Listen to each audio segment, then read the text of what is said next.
Questions.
ఇంకేమున్నాయి issues? అది పోనీయండి. Okay, నాకు టైం లేదు. ఇంకా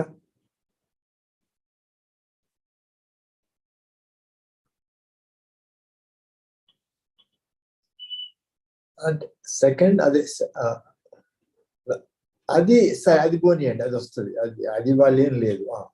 ఇంకా వేరే భాస్కర్ రావు ఏం రాశాడు? ఓకే, అది ఇంపార్టెంట్. 18th టైం పెట్టాడా ఏమన్నా? 18th అంటే 6 PM. 6 PM వరకు ఆయనకు రావాలి, అంతే కదా? మరి మనం రివ్యూ చేసుకోవాలి 6th వరకు. రాస్తే అవన్నీ దాంట్లో పెట్టి ఆన్లైన్ పెట్టవచ్చు అక్కడ. ఓకే, అది ఇంపార్టెంట్. ఇంకా వేరే ఏమున్నాయి? వాట్ ఆర్ ద ఏమంటాడు? అది అయిపోయింది. అది అది అది రొటీన్. అది కాదు, ఇష్యూ ఏంటి? ఓకే,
చూడు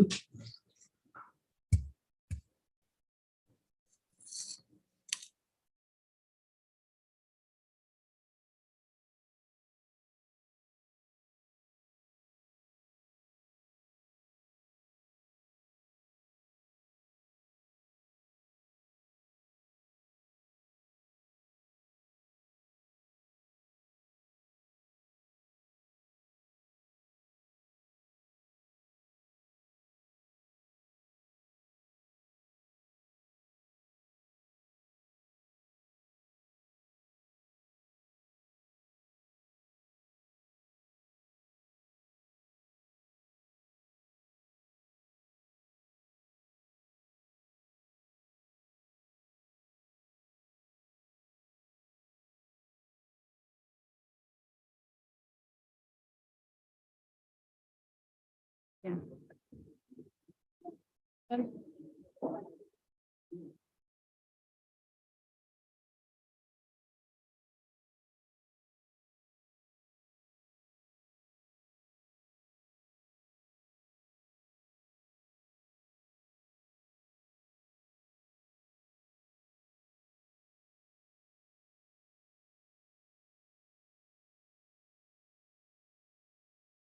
Vakratunda Mahakaya, Suryakoti Samaprabha, Nirvignam Kurme Deva, Sarvakaryeshu Sarvada. Thanks to Lord Ganesha, who helped us in without Vigna conduction of day 1 of the Central Zone Vice-Chancellors Conference being organized by Association of Indian Universities and proudly hosted by the Symbiosis University of Applied Sciences. I wish and pray to him that the day goes without Vigna today again.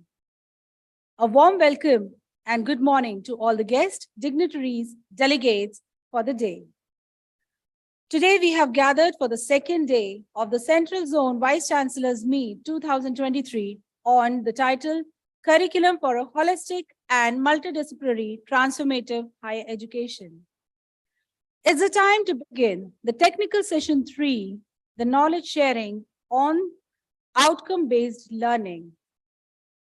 For the technical session 3, I request the chairperson of the technical session 3, Professor S.B. Tyagarajan, Sir, the Chancellor of the University and former Vice-Chancellor, Madras University. Sir, I please request you to kindly take the seat on the dais. We welcome you, sir. I request Professor Dr. K.P. Mohanan, co-founder, Think Q, to kindly grace the dais with his kind presence. I request Dr. Basutakar J. Rao, Vice-Chancellor, University of Hyderabad, to kindly come forward and grace the dais with your kind presence.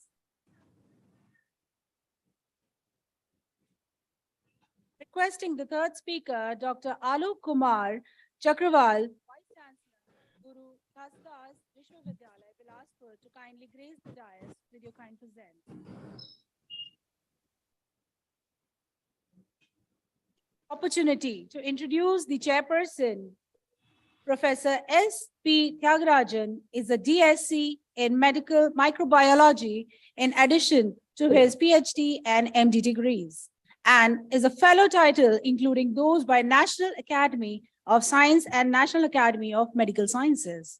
He has put in 50 years of teaching and research.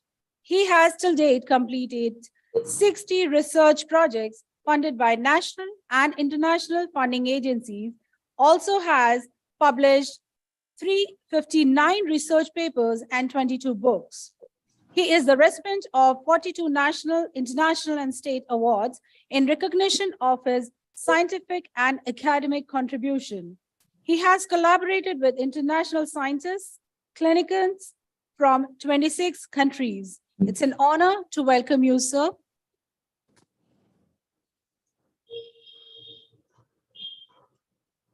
I request Professor S.B. Tyagarajan, sir, to kindly grace the occasion with his opening remarks. Sir, we invite you.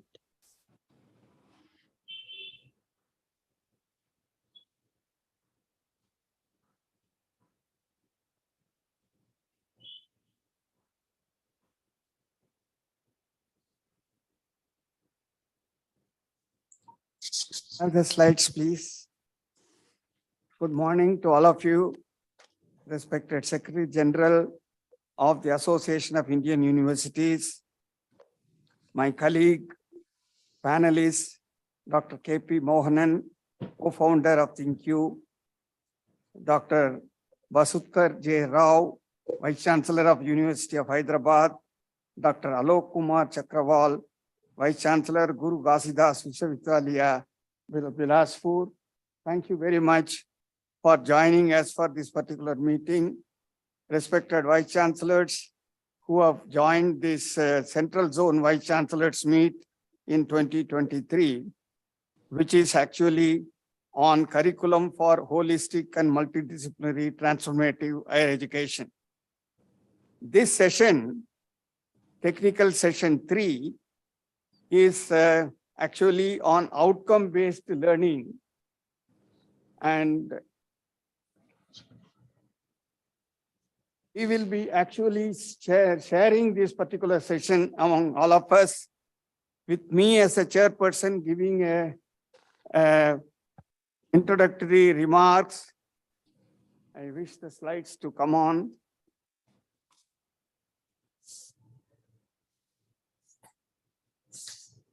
I'm only going to say some basics of the outcome-based learning to set the stage and to see that my colleague panelists are able to provide a good overview of the intricacies of outcome-based learning.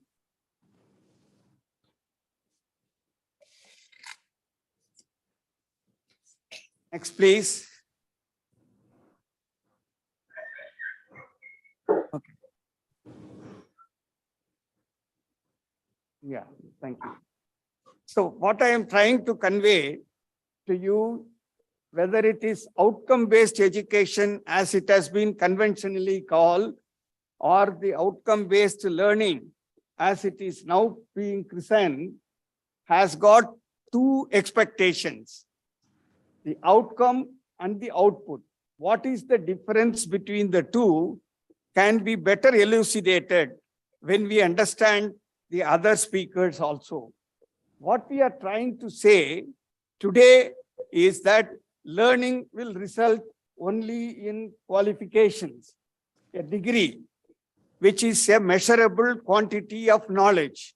But however, what is insisted upon in outcome-based learning is the outcome, which means the competencies and abilities and the quality of knowledge that has been imparted to them.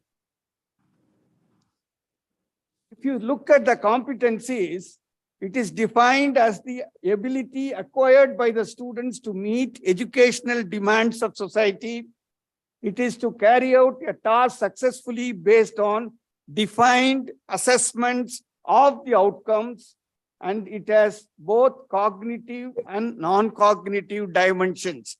We will have our speakers elaborating on both cognitive and non-cognitive dimensions. Since I tell you that the outcome has also been a combination of the qualification and the competencies, and then of knowledge versus utilization of the knowledge, whether the students so qualified are able to utilize the knowledge fully well through various outcomes. The knowledge synergy with skill inculcation has come as another dimension of the entire thing. We all are now getting used to these terminologies of the learning outcome-based education, where we are now with courses which are as a defined theory or practical or theory come practical in a semester. We are all used to that, but however, these are the new terms that have come in now, which are essential components of the outcome-based learnings, because for each of the course, we have a course outcome that needs to be a very specific, essential learning component with a minimum of 3 to 4 course outcomes to be specified for them. And then the program is defined. What we were calling earlier as a course, BA degree course, now it is called as a BA program. And then you do have like course outcome, you also have program outcomes, which are almost the clear outcome statements which are expected to be able to generate at the time of graduation. The program educational objectives are those which are expected out of the successful students who are coming out, and then program specific outcomes, all of them resulting in graduation attributes. These graduation attributes, which can be any number, but usually it is 12 in number, are exemplars of the attributes expected of a graduate from an accredited program.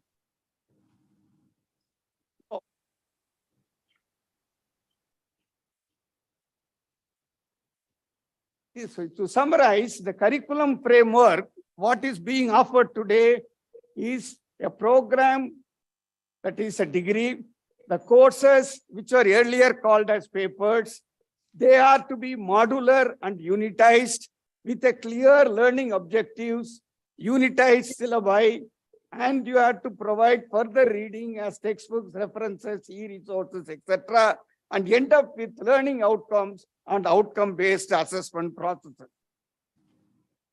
So this is precisely what is being based upon is the revised Bloom's taxonomy, where earlier all, we have been basing only on remembering what has been said or taught and understanding them and try to estimate these two components only. Whereas in the outcome-based education or learning processes, we try to see whether the student is able to apply that particular knowledge, analyze that particular knowledge, evaluate that particular knowledge, and also create some innovations out of them, creativity component. Thus, you just look at remembering and understanding as a recall from memory of previously learned material, which explains the ideas and concepts.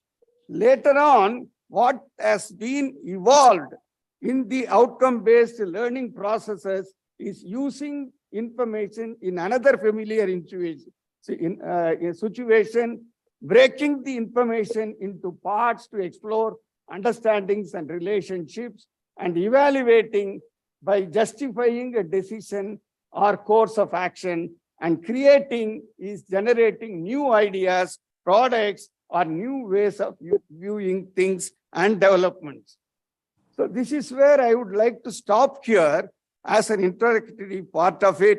And I would now request Dr. K.P. Mohanan, who will be talking on recognition, cognition of the outcome-based learning component. To start with, each of the speakers, I would request them to restrict themselves within 15 minutes so that we will have a good floor participation as well at the end of the whole session.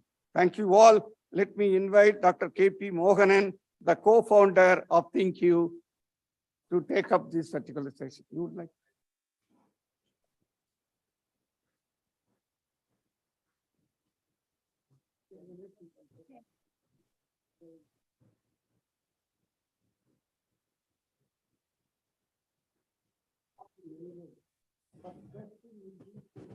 The audience also a floor for discussion.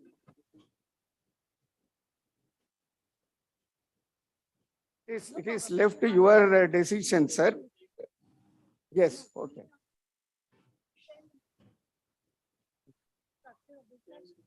Ten minutes for speakers. Okay. So now, can I invite you now, sir, Dr. Mohanan?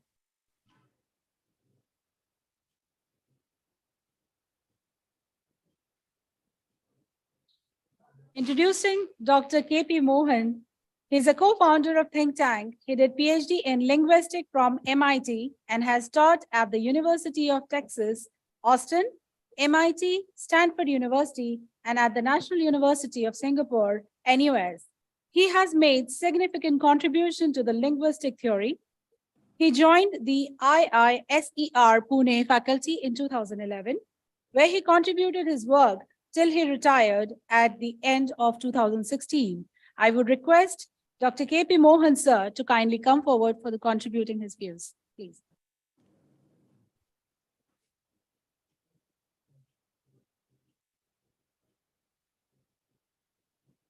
Thank you. What I'm going to do is to stop at the end of 10 minutes, no matter where I am.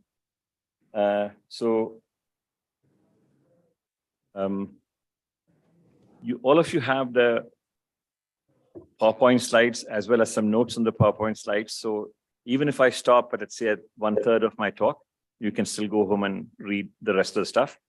That material is available at a URL also. That has also been sent to you. So we are safe. I can stop at 5 minutes if I want, if necessary. But before I begin, there is something important that I would like to share with you, the general background for this talk. The talk is on curriculum framework for higher order cognition. And to place that in perspective, what I would like to do is to share my dream of a university that pursues what my colleague and partner Tara Mohanan call Think Education. This is a dream that extends to school education as well. So all the way from class 1 to PhD programs and maybe even postdoc. So what is Think Education? Think Education takes the ultimate purpose of education as the same as what NEP 2020 and NAC White Paper 2022 call well-being. Well-being of the individual, society, the human species, all the other creatures and the planet as a whole, along different dimensions. The dimension of the physical well-being, emotional well-being, ethical well-being, economic well-being, intellectual well-being, societal well-being, spiritual well-being, aesthetic well-being, all dimensions of well-being. That's what NEP and NAC are dreaming of. And this is our dream too. This is exactly the same dream. And as Professor Bhushan said yesterday, to empower the learners to pursue that goal, the essential underlying concept is that of educatedness. Educatedness as a quality of mind as opposed to degrees and certificates and marks. So one need not have completed 10th grade and yet be highly educated. And people who have PhDs need not necessarily be highly educated in this sense of educatedness. There's a huge difference between degrees and certificates and educatedness. So within that dream, a particular dream that we have is we dream of a Gurukula university. What does that mean? A Gurukula university is the modern version of Nalanda and Takshashila. The Gurukula will provide education without charging a fee. It will have no examinations, no grades, no degrees, no certification, no compulsory attendance. A university where the pursuit of learning and research don't involve money, but will be a community of learners and research educators who have dedicated their lives to education and research with a vision of a better world beyond their time. Now, I'm aware that this dream, the probability of this dream becoming reality is very remote, but it's not completely zero. It's infinitesimally small, but not zero. And because it is not zero, we can work for it.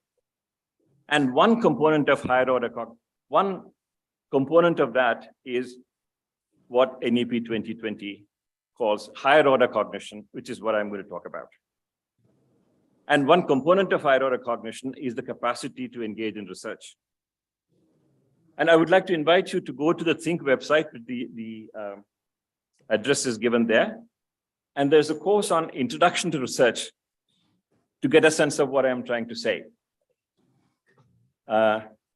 Without some understanding of that course, the full understanding of what I'm trying to say may be hard. So in 10 minutes, what I can do is to give you a taste of what that is like. And then, of course, you will have to fill in the stuff that I have not talked about. So what I'm going to do is to take you through some of the slides, not necessarily all the slides, and stop when the 10 minutes are up. Please stop me when the 10 minutes are up. I may have already taken about 3 minutes. Anytime 10 minutes are up, just stop. Okay. All right. So let me focus on higher order cognition.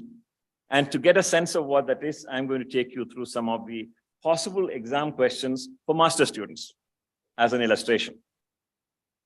What I would like you to do when you're listening to reading these questions is to ask yourself, will the typical MSc or MA or master's graduate in this subject be able to answer these questions? My experience has been no. But can students for the 8th grade and 9th grade, if they're taken through a different kind of education, will they be able to answer the questions? And my answer, coming from my own experience, is yes. So how do you adjust this? How do you cope with this gap? So the first question is this.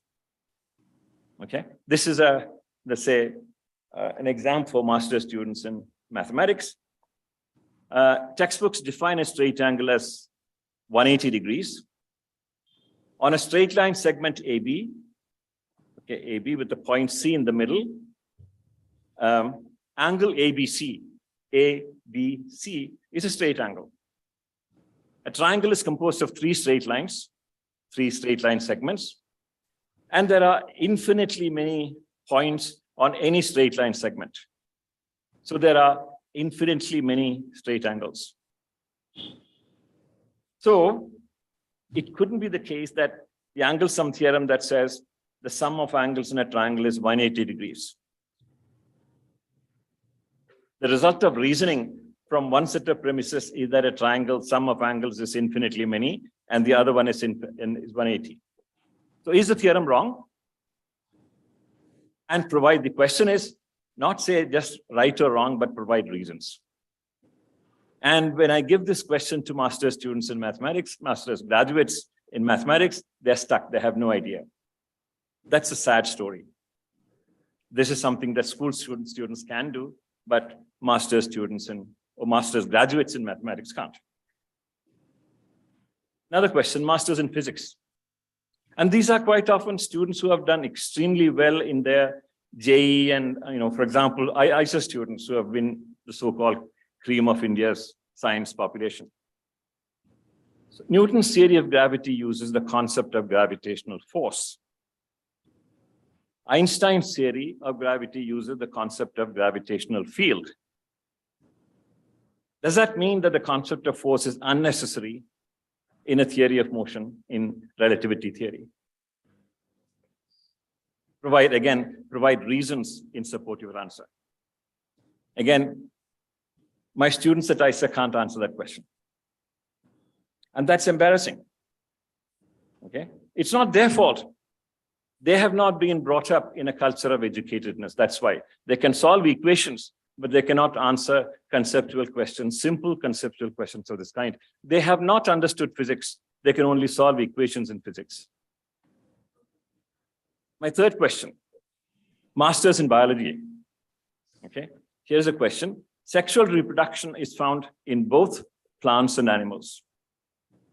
Given Darwin's theory of biological evolution that explains shared properties of two taxa is categories, in terms of common descent, this means that there is a sexually reproducing taxon that is common to plants and animals, but not other things.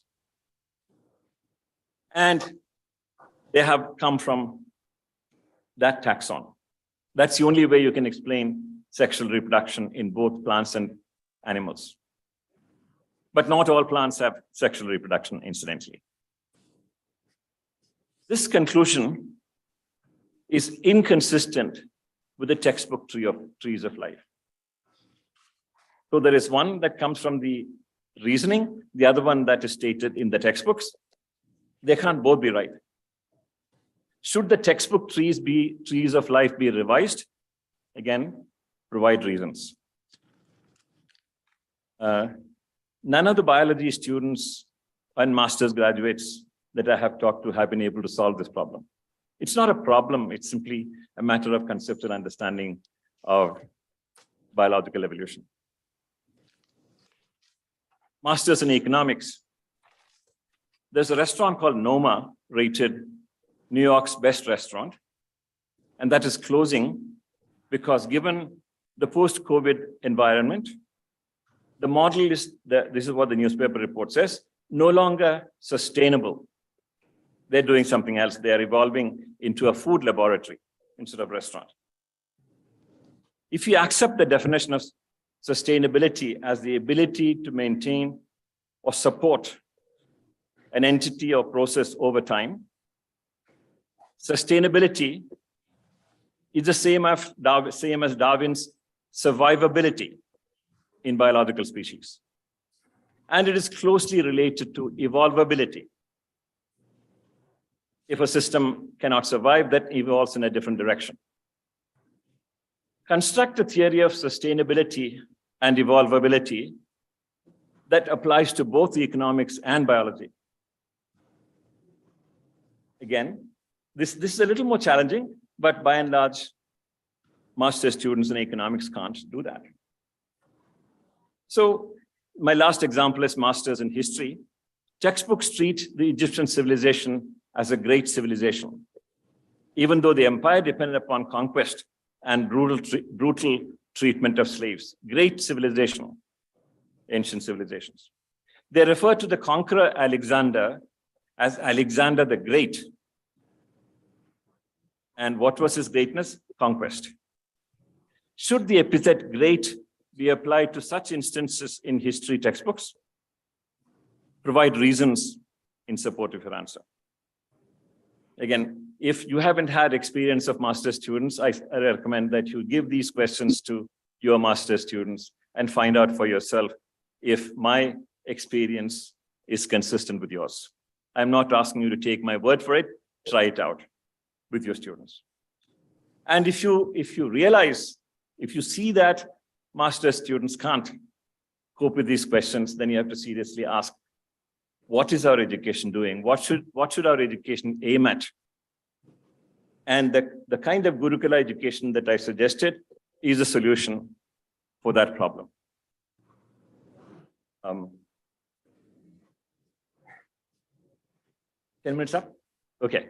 My 10 minutes are up, but you have all the PowerPoint slides and the write-up, and you can read all those things and contact me or ask me questions now or later. Thank you.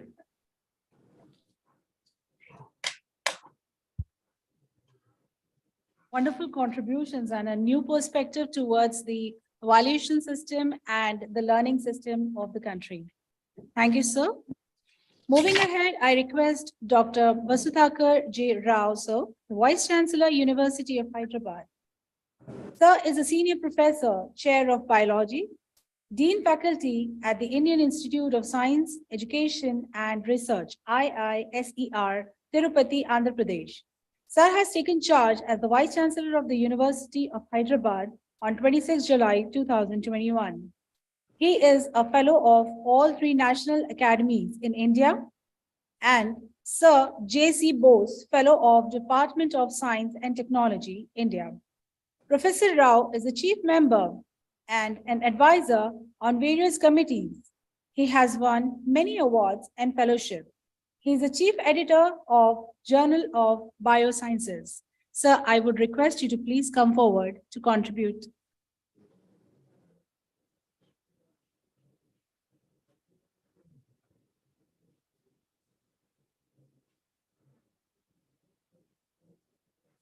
Slide. Morning to all of you. I do not have PowerPoint slides. I'm just going to conceptualize a problem and present a model on this theme called outcome-based learning. It's a very, very important topic. I will present a model to describe how we should address this particular issue. If you look at the field of learners, you will find a distribution of learners. In this distribution of learners, you will have top 1 percentile or so, small fraction, who learn more or less on their own. They are a separate minority. They will flourish whether there is NEP 2020 or there is NEP 2025 or whatever. But in the distribution, you have a bulk mass which largely requires a structured framework called education, called curriculum, called degrees. In this large mass, which requires a structured framework, we do what is called education, which we intend to give as a toolkit for learning. Education and learning are two distinct things. We want to translate education into learning. That's the challenge.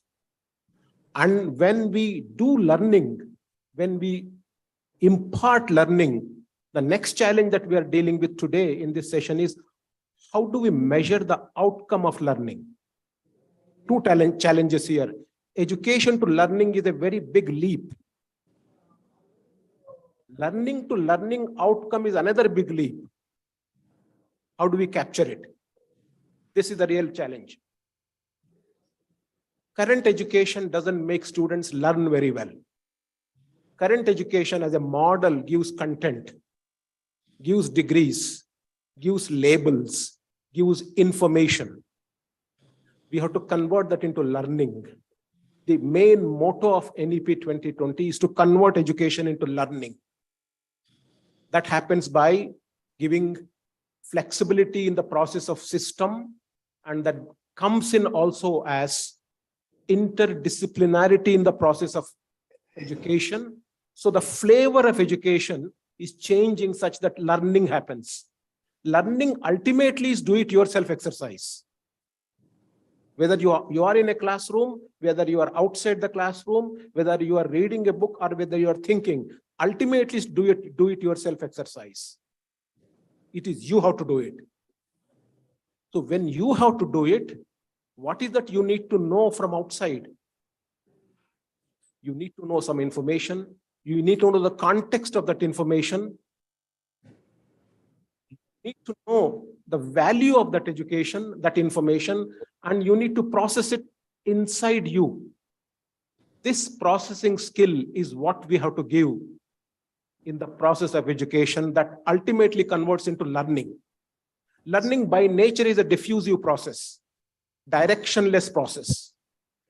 So through education, we need to create an ecosystem where students get the content, but get interested in the nature of the content so that they can educate themselves, they can learn themselves.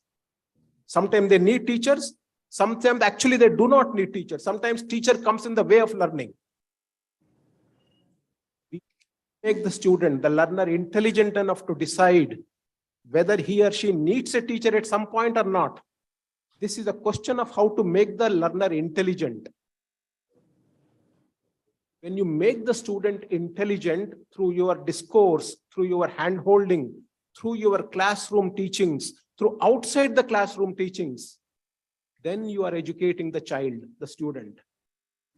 Then the learning process starts in the student, whether the teacher is there or not.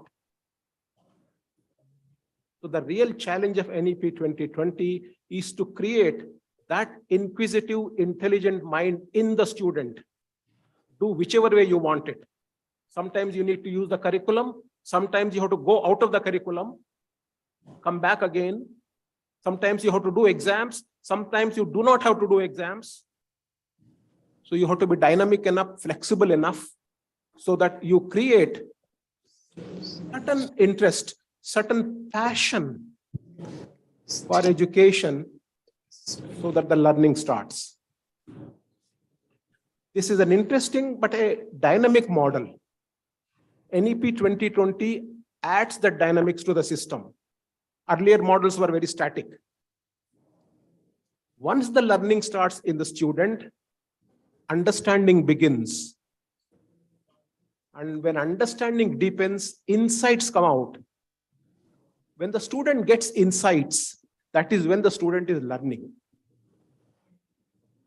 Teachers have to innovate themselves to devise methods to convey the insights, conceptual insights. Books help sometimes, books do not help sometimes. Experiments help sometimes, experiments do not help sometimes. Contexts help. Real world situations help. Apple fall for Newton was a context. Light bending in Einstein's mind was a context. So we need to provide those intelligent contexts to the student by the teacher. Therefore, teacher also has to learn a lot. So the student has to become a teacher and the teacher has to become a student all the time. It's an interesting feed-forward cycle that we all have to be part of. NEP 2020 has the ingredients to set up this interesting loop, cyclic loop. Once we do that successfully, the student starts learning. Student starts understanding. When understanding and learning happens, skills naturally come up.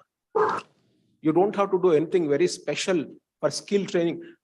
When the understanding happens in the mind, skills get generated.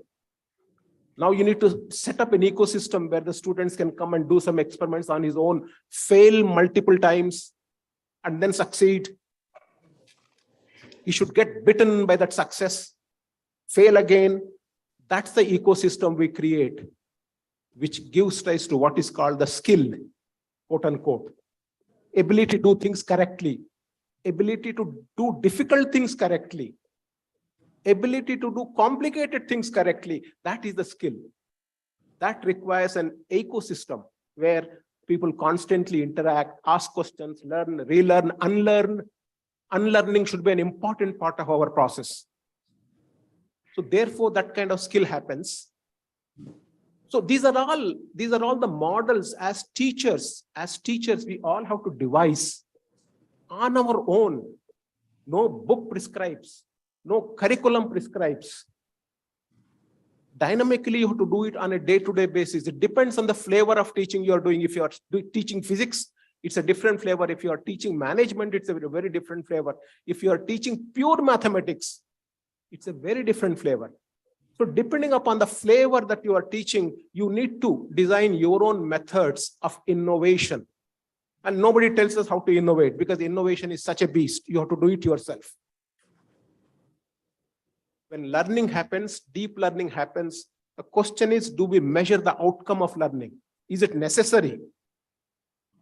In this physical world, it is necessary. There is a need of it. But when you measure the outcome, we should not overdo it. We should not measure to the level of third decimal, fourth decimal, which is a mockery. Design intelligent methods of measuring outcomes. We have not even begun doing it. This is very, very important for NEP 2020.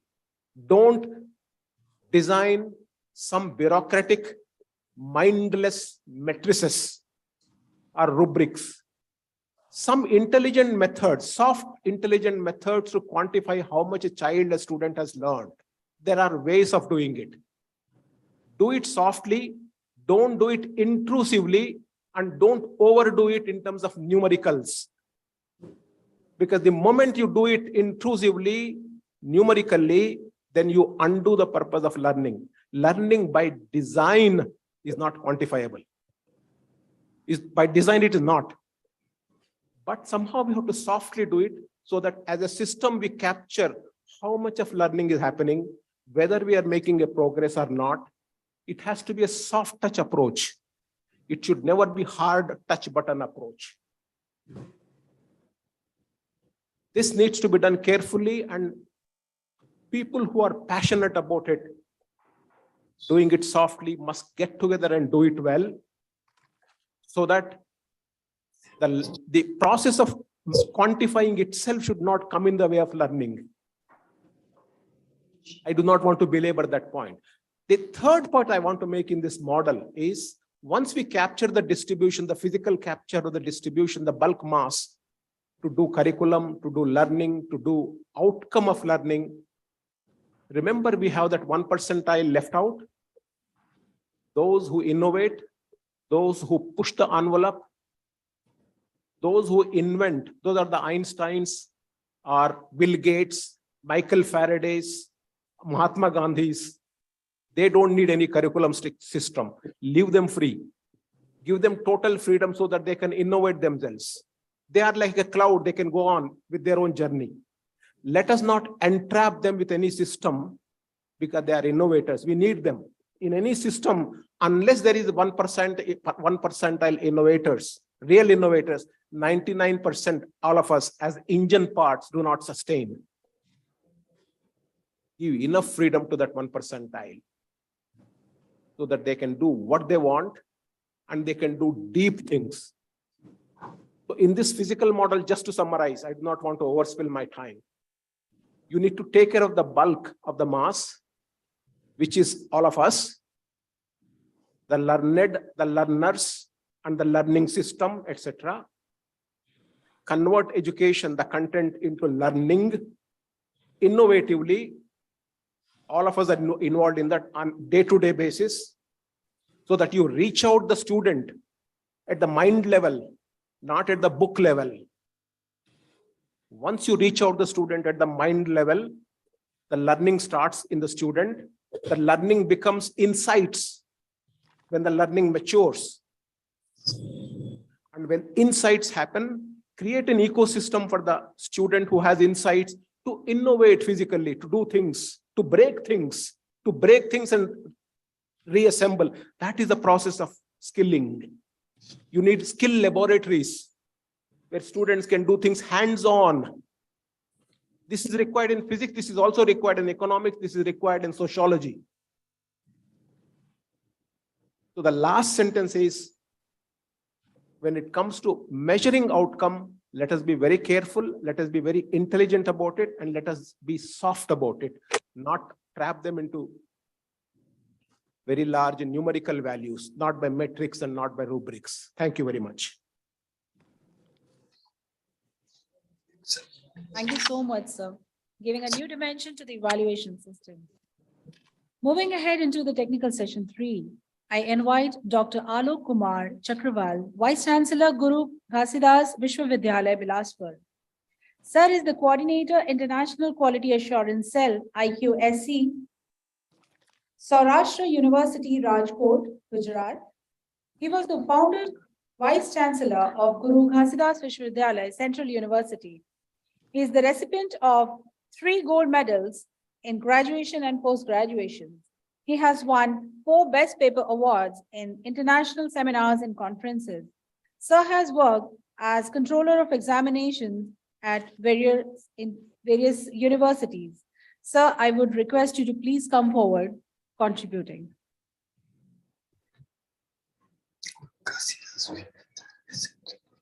Thank you for inviting me here. Most Honorable Secretary General of Association of Indian Universities, Dr. Pankaj Mittal ji, Vice President of AIU, Professor G.D. Sharma ji, Chairman of this technical session, Professor H.P. Tyagarajan ji, my co-speaker, Dr. K.P. Mohanan, Professor B.J. Rao sir. This is a great opportunity to share with you my thoughts on outcome-based learning. And I hope everybody understands Hindi. I love speaking in Hindi, so I'll be switching over to that. If you are not comfortable, jargons will certainly be in English, so you need not to worry about that. So what is outcome-based learning?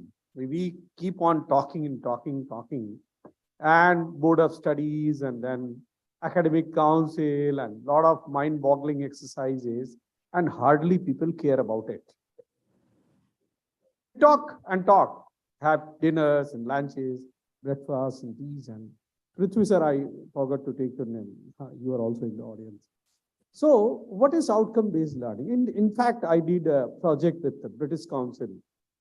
There's a program going on, TESTA, T-E-S-T-A, TESTA, you might be. In 2013, I was with them, and I visited a university called Bath and Spa University, where they don't believe in summative assessment. जिसे हम सारांशित मूल्यांकन कहते हैं, we call it summative assessment, and they are doing this formative assessment, means रचनात्मक मूल्यांकन. So what is formative and what is, see, what is outcome-based learning? अगर एक बच्चे को आप LLB पढ़ा रहे हैं, तो he should be able to understand things after 15 days or in a month or 3 months, and that everything is being recorded. उनका जो assessor है, that assesses कि क्या सीखा इस बच्चे ने. LLB करके बच्चा निकलता है, he is not able to write a well application. ये हम outcome-based learning दे रहे हैं. BA करके बच्चा निकल रहा है, he is not able to teach in the classroom. So we are lacking somewhere. Bloom's taxonomy की बहुत बातें करते हैं, पता नहीं क्या हम उसको घोल के पी जाते हैं. We are not doing any justice to that. मैं आपको एक छोटा सा एग्जाम्पल दे रहा हूँ.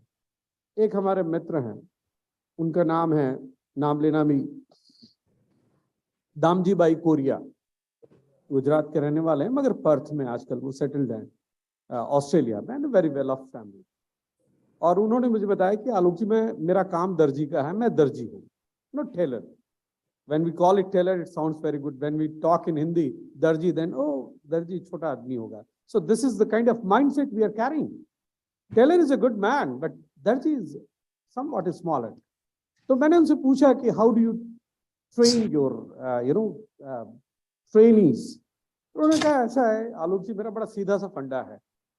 मैं किसी भी नए आदमी को 3 साल तक अपने यहाँ रखता हूँ, उसको 1 रुपया नहीं देता हूँ, मगर अपने घर में ही खिलाता हूँ, उससे कटिंग कराता हूँ, स्टिचिंग कराता हूँ, बकरम कटवाता हूँ, इंटरलॉकिंग कराता हूँ, और 3 साल में वो ट्रेंड हो जाता है और जा करके अपना बिजनेस अच्छे से करता है और सेटल्ड है. मेरे देश में कम से कम 50 हमारे सिखाए हुए टेलर्स होंगे जो अच्छा काम कर रहा है. So this is how is outcome based learning going on. अब इसी के साथ एक सर्टिफिकेट को इंटीग्रेट कर देने की जरूरत है. कैन वी डू इट और वी कांट डू इट? यहां बैठ करके हम चाहे जितनी बातें कर लें. ऑफ डिमांड की एक बात मैं बता दूं, अभी जो कोका कोला आप पीते हैं उसमें जो कंसंट्रेट आता है वो दुनिया भर को नहीं बताते. आप सर पटक के फोड़ जाइए. और हमारे अकाउंटिंग में एक टर्म आता है ट्रांसफर, उसमें ट्रांसफर प्राइसिंग का एक मुद्दा आता है. तो वो ट्रांसफर प्राइसिंग के नाम पर अरबों खरबों रुपया यहां से ले जाते केवल वो कंसंट्रेट लाने ले जाने का, और वो फार्मूला किसी को नहीं बता रहे. मगर टुंडे का कबाब आप देख लीजिए, फार्मूला आपको पता चल जाएगा. लखनऊ में वो मैकडोनाल्ड में आप लोग सभी लोग जाते हैं, पेरी पेरी करके एक चीज आती है, कभी फार्मूला पूछ के देखिए, बताएंगे नहीं आपको. ये है डिमांड एंड सप्लाई का किस्सा. तो जब मैं यूनिवर्सिटी, ये बाथ एंड स्पा यूनिवर्सिटी में था, तो एक स्टूडेंट से मिलने का मौका मिला. She was pursuing her teachers degree for 6 years. Why she was not able to? There was no final examinations kind of thing. There were assessors, and they will assess if you are capable of teaching or not. And only you will be getting your degree.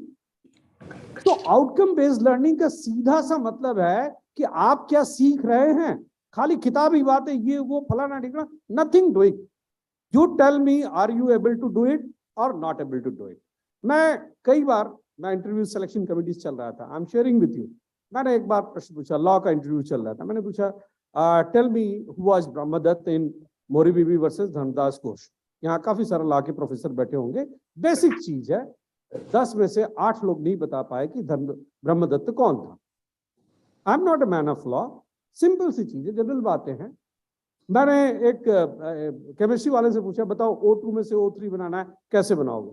Sir हमको नहीं पता. See, this is the kind of learning going on. अगर हम यही करते रहेंगे और केवल किताबी डिग्री के साथ हम चीजों को चलाते रहेंगे, हम फॉरगेट अबाउट दिस. अभी पता नहीं कितना समय लगेगा. मैं एक छोटा सा एग्जांपल बताऊं आपको, डिमांड एंड सप्लाई का एग्जांपल. एक हकीम साहब थे. अब हकीम जो दवाएं बताता है वो सारी बाजार में मिल जाती हैं. तो किसी का मन हुआ 10 रुपया दिया, किसी ने 5 रुपया दिया. और वो हकीम साहब गरीब के गरीब ही थे. उनका एक शागिर्द था, अल्लू करके, एक दरी पे बैठे रहते थे. तो एक दिन आग से वो दरी जल गई. उसे वो सारा राख उठाकर रख दिया. तो वो हकीम साहब जिस पेज पे लिखते थे कि 5 ग्राम ये लो, 10 ग्राम ये लो, मुलेठी ले लो, ये ले लो, उसमें पीछे से एक चीज और वो जोड़ देता था, 5 ग्राम दरीखार लेके आना. और वो बंदा जाए पूरे शहर में ढूंढ के आया, कहीं दरीखार नहीं मिलता था. तो फिर उनका लल्लू जो था वो कहता था कि मैं दरीखार दे रहा हूँ, लाओ 50 रुपए. पता चला धीमे धीमे हकीम साहब की अमीरी बढ़ने लगी. Law of demand, law of supply, monopoly हो गई. दरीखार क्या था, वो जला हुआ दरीखार राख था, उसी को देता था. तो चीजों का आप नहीं समझेंगे, प्रैक्टिकली जब तक नहीं समझाएंगे तब तक कुछ बातें नहीं होने वाली. सो आउटकम बेस्ड लर्निंग सिस्टम ये है कि डिमांड में क्या है. Now these days artificial intelligence, data analytics, machine learning, so many things are going, big data, all these things. Are you able to design a course and provide a degree to the students where you are giving the actual kind of learning to them? And if they are learning, I'm sure your degree will be in demand and they will be placed immediately. Is that कि बच्चा एक के बाद दूसरी, दूसरी के बाद तीसरी डिग्री इस उम्मीद में लिए जा रहा है कि he is going to get a job. We have to create job creators. We have to create job givers. On page number 8 of NEP 2020, it is very clearly mentioned that the main objective of this education policy is to produce well-rounded graduates. हाथ फैला करके 25 साल का लड़का हो गया, पापा से कहता है कि पापा मुझे शाम को पार्टी में जानी है, मुझे 500 रुपया दीजिए, मुझे गाड़ी की चाबी दीजिए. I don't believe in this. The boy, when he is committing or he is getting adulthood, immediately he should start learning, earning. पैसा कमाना सीखना. पैसा कमाने की आदत लगनी चाहिए. अगर आदत नहीं लग रही है तो आउटकम बेस्ड लर्निंग नहीं है. हो सकता है मेरी बात से आप में से कुछ लोग सहमत ना हो, मगर जिंदगी की सच्चाई ये है कि लर्निंग वही अच्छा है, वही सही है जहां आपका मन लगता हो और उस मन लगने के साथ साथ आपको 2 पैसे भी मिलते हैं. आप 25 साल के हो जाए तब ये आपको पता चलना चाहिए कि आपने जो सीखा है, आपने जो डिग्री ली है, उस डिग्री के साथ अपनी social life, economic life, financial life, हर लाइफ को आप अच्छे से जी सकते हैं. So that is outcome based learning. मुझे टाइम शायद 10 मिनट का दिया गया, मैं और भी बोलना चाहता था मगर सर अभी मुझे इशारा करेंगे. Thank you very much. Thank you so much, sir. After listening to the technical session 3, I could really correlate that we being the teachers should be very much clear about prodigy, pedagogy, and andragogy. I'm really clear today. Thank you so much. Now the session is open for discussion and question answers. All the dignitaries on the dais and off the dais are free to ask questions and give the contributions ahead. Question వచ్చేటట్టు చేయి రావటం లేదు. ఇట్లా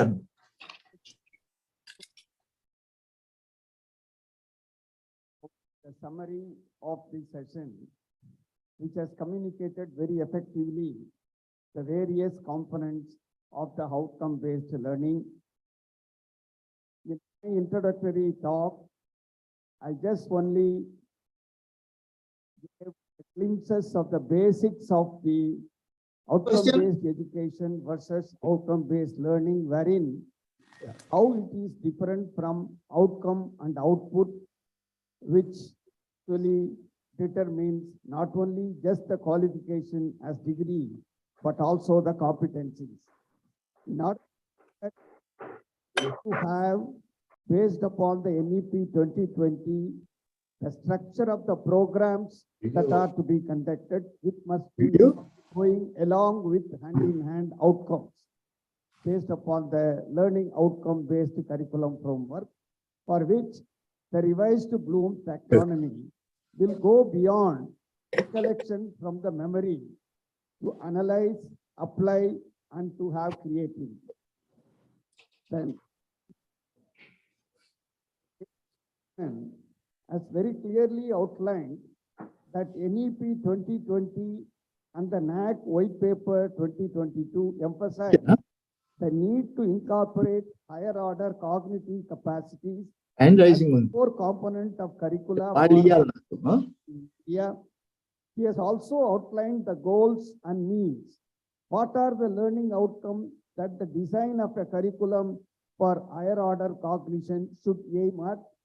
And what pedagogical strategies should a curriculum employ to achieve the learning outcome it chooses to aim at? For which he has given a structure as well as some sample analysis.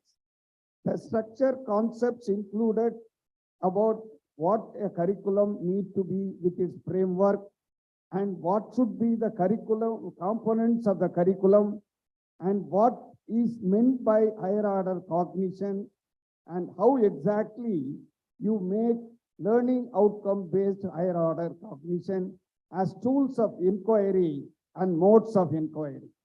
He has given some samples for masters in mathematics, masters in physics, masters in biology, masters in economics, and masters in history.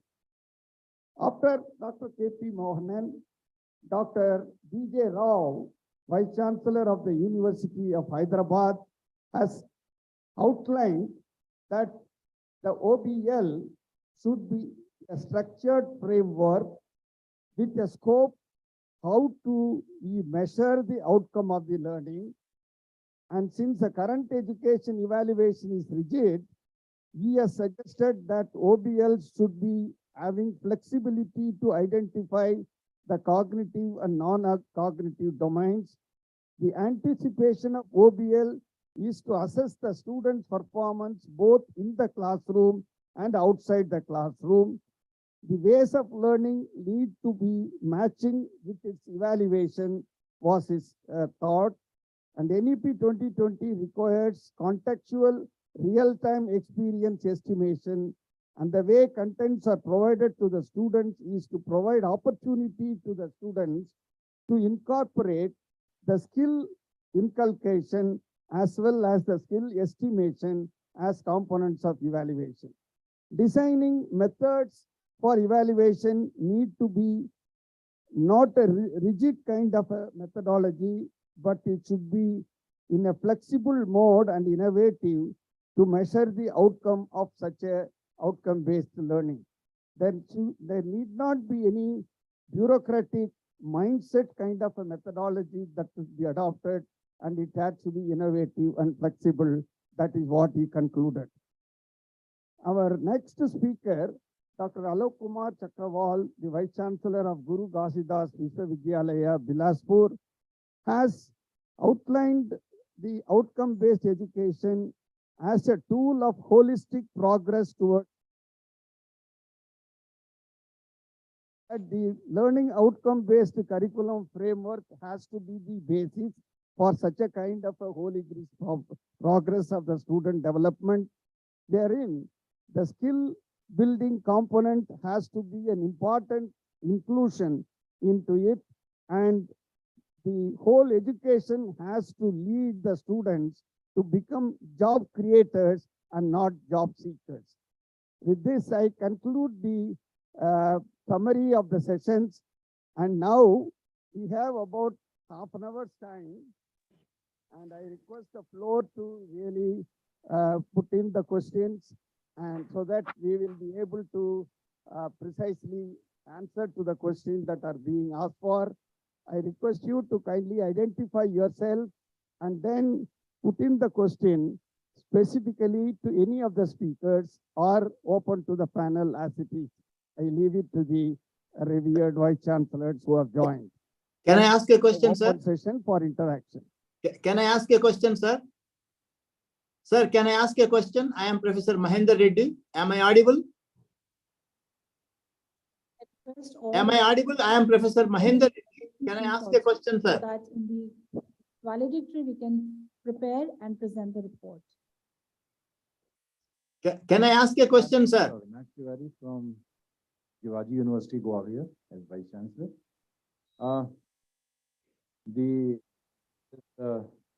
Put up a very good point of view as far as teaching and learning is concerned. So I just have two queries. If it has to be a hierarchy, where do we put teaching and where do we put learning? The second part, Sir. Okay. quantify learning, because learning, I think, is basically a qualitative approach. So really, do we need to quantify or let it go as it is? Thank you.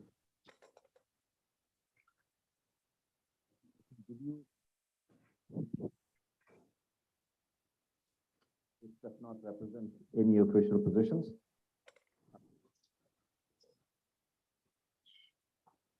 Try learning, and my answer is no, categorically. Sorry. It's a waste of learning is something that takes place inside the mind of a learner. It is not the best you can observe are the behavioral properties of that, what happens inside the mind. And I think it is incredibly difficult and complicated. Numbers on it, that's going to be a waste of time.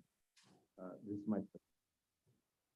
So which should come first? I think the highest priority is student learning. If it is possible to have an education system in which students can learn without the help of teachers, that will be the best possible thing. That will be independent learning. In fact, most of my learning has been of that type. I did not learn from my undergraduate program. I did not learn from my master's program. The only time when I learned something valuable was in my PhD program. Until then, I was learning from outside of the university system, without the teacher. And I also, what I learned outside, after that, after my PhD, without the help of teachers. So teaching is less important than your investment on teaching. That will be an obstacle to learning. Again, this is my personal opinion. It does not.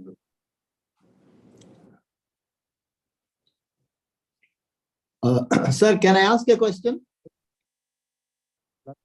Can I ask? Much above education and teaching.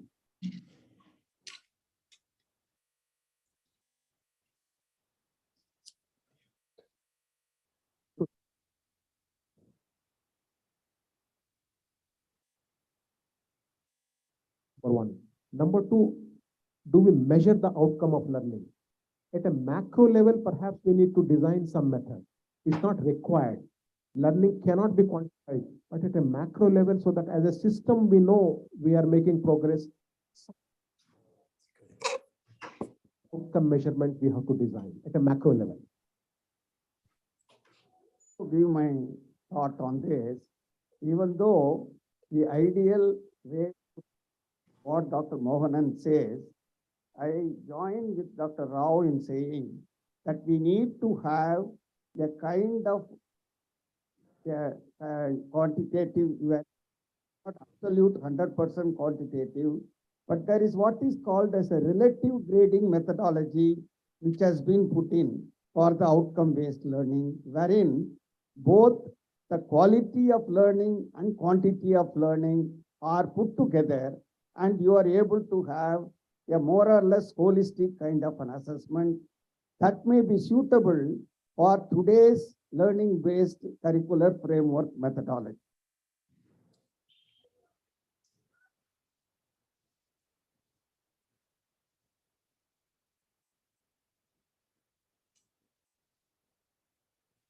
Avinash sir, आपका प्रश्न बहुत बढ़िया था।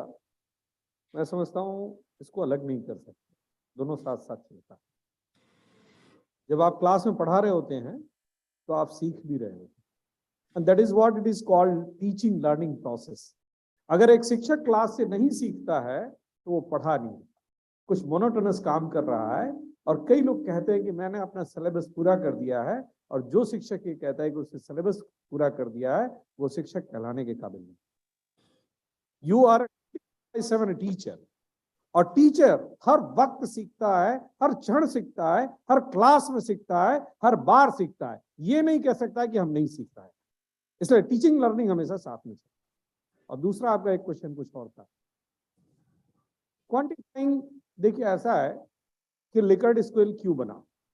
आप कहते हैं ना, बताइए 5 पॉइंट स्केलिंग पे बताइए। आज आपका नैक असेसमेंट होता है, क्वालिटी असेसमेंट होता है ना। अभी उन्होंने चेंज किया, 10 फरवरी से एक नया मैथोलॉजी लागू होने जा रहा है, जिसमें यूनिवर्सिटीज को करीब 34% उन्होंने क्वालिटेटिव तो असेसमेंट तो हो रहा है। भाई आम कितना मीठा लगा, आप उसको कहिए बहुत मीठा लगा, तो टी टेस्टर बैठे रहते हैं आसाम के जंगलों में, कई लाख रुपए की सैलरी होती है, क्वांटिफाई कर रहे हैं कि नहीं कर रहे हैं? So education is also needs to be quantified. This is why what I personally, sorry sir, you don't take it otherwise, ना? इसको क्वांटिफाई करना पड़ता है आपको। आखिर ये बताइए कि आज एक्स यूनिवर्सिटी के लोग पीछे क्यों भाग रहे हैं? वाई कहते हैं कि यहाँ नहीं जाना है। माता पिता आते कहते हैं हमारे यहाँ अगर ये टीचर है तो हमारे छोटे बच्चों को किंडरगार्टन में, मैं बताइए बच्चों केजी में आप बच्चे को पूछे टीचर कौन है, उसका ट्रेनिंग हुआ कि नहीं हुआ, उसकी क्वालिटी क्या है, उसकी रेटिंग क्या है। एजुकेशन में भी ये सारा करना पड़ेगा, और नहीं करेंगे तो आप पीछे रह जाएंगे। बाकी तो ठीक है, बातें चाहे जितनी करें। Thank you very much. Question there. Can I ask a question? I am online.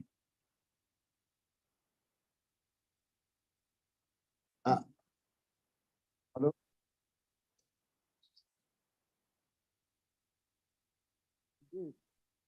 And after listening to all of you, that what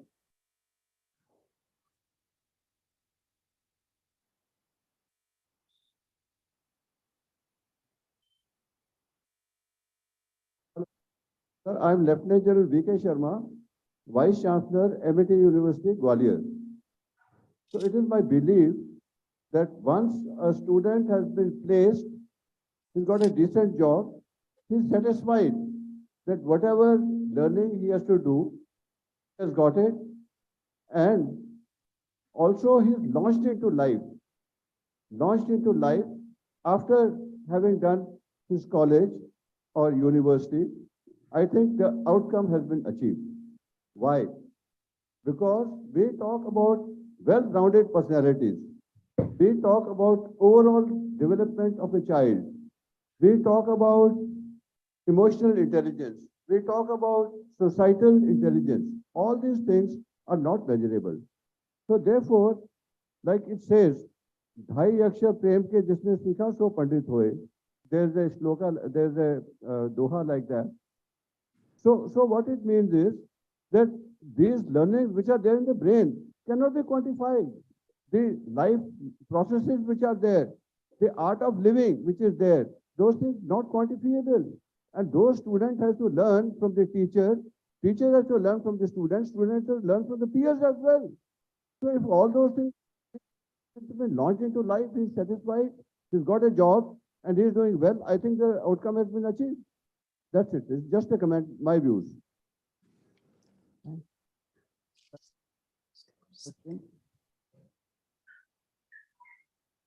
Sir, Sir, first of all, congratulations for a very, very good session. It was a good learning experience for all of us. So my question is, sir, that when we say that learning should not be measured, when we say that learning can be done on its own, even the teacher is not required, I think we are talking of an ideal situation, and we are talking of only very, very small fraction of students who can learn on their own. But the majority in India, like we have 4 crore students who are studying in Indian universities, and we have all types of universities, rural universities, border area universities, good universities, bad universities, where the students are not that enlightened. So I feel that have a good learning outcome from our university system, a great role has to be. I've been teaching in the manner in which is just read it from the books, mug up, and then reproduce in the examinations, you get a degree. So this is the way the teachers have been teaching, and this is the way learning outcome based, I mean output versus outcome. If we don't have to depend upon the output, but on the outcome, there has to be a lot of training of the teachers so that it leads to real learning, or they should be igniting the minds of the students to really become good learners. So how do we do that? I think that's the biggest challenge, that how to train the teachers to create learners, to create learning, and to sort of achieve learning outcomes. If you can.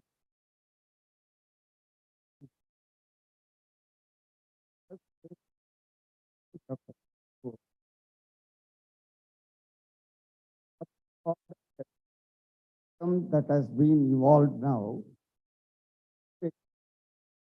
outcome can be measured in a manner not completely quantitative kind of a method, and this rubric system can be direct rubrics or indirect kind of a rubric, based upon which you differentiate the cognitive and non-cognitive domains as well. And the summation of this will go into relative grading kind of a approach. That seems a kind of a model which is being used in many universities, and that seems to be providing a holistic kind of an assessment of the learning outcome. Now I will request Dr. Rao.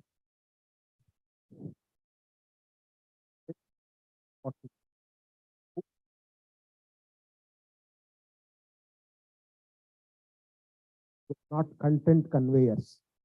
This is an issue. Classroom is one-way information flow, typical classroom. We have to create classrooms which is much more interactive. Questions in the minds of the students. So it should be an interactive session. By interaction, mind becomes free.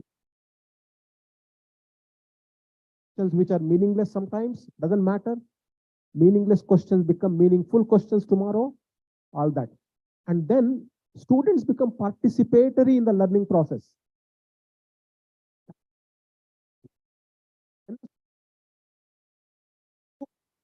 Let me go and read on my own without the teacher. That is the beginning of learning. That is the eco our classrooms must create. Students also have a role. So all of us collectively, we have to box called classroom. Once that happens, even outside the classroom, learning begins. Ecosystem is the answer. I would just add on 2 points before I request our colleague. The duration becomes a very important requirement, for which certain efforts are being done by the University Commission, by the Guru Daksha program, and the AIU itself has launched a scheme called Academic Administrative Development Center. This particular center is primarily intended for bringing in capacity building for teachers as well as the administrative echelon of the institution, so that whatever reform that we are able to bring about will be able to facilitate it through capacity building by utilizing this particular center. And Guru Daksha is supposed to be concentrating on these areas of capacity building for the teachers. This is your question at one is undergraduate education, the other is school education. Assume for the moment that our undergraduate students are capable of reading on their own and learning on their own. This is not, I know this is not reality, because most undergraduate students that I have seen are incapable of reading. They're illiterate as far as reading is concerned, reading and understanding is concerned. But let's assume that situation exists. If so, suppose you change the idea of teacher to learning facilitator, and the teacher's role would be to point to things from which students can learn on their own. Let me give you 3 examples. There is a fantastic course on Classical Mechanics by Walter Lewin, available on YouTube by MIT Professor Walter Lewin. I have not seen a better course on classical mechanics than this one. And what a physics teacher can do is to say, go learn from Walter Lewin, and I will help you solve your problems, things that you cannot ask Walter Lewin, we will discuss and figure out. There's an excellent course on psychology, Introduction to Psychology by Paul Bloom at Yale. Again, I don't think I have seen a better course, Introduction to Psychology. So the teacher's role would be to say, go to Paul Bloom and learn, then I will provide supplementary material. Likewise, there's an outstanding course by Robert Sapolsky from Stanford on the behavioral biology of human behavior. It's an outstanding course. Sapolsky is a legendary teacher. I don't think anybody in India can equal Sapolsky. So what is the teacher's role? Go learn from Sapolsky, and I'll provide additional material or additional questions, discussions, and so on. Now, the difficulty with Indian students is that they're not able to learn on their own. They have no interest in learning. So that is what is needed.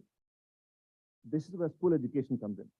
If school education can focus on helping students to become independent learners, to develop the reading capacity, critical reading capacity, and language use and so on, and some bare minimum of inquiry abilities and critical thinking abilities, then I think students can learn, undergraduate students can learn on their own, and the entire nature of education would change from pausing learning to facilitating learning, providing the environment for learning. That is all that is needed. And the focus of institutions must be to free the students from the dependence upon teachers so that they can learn on their own, lifelong learners. That is not happening right now.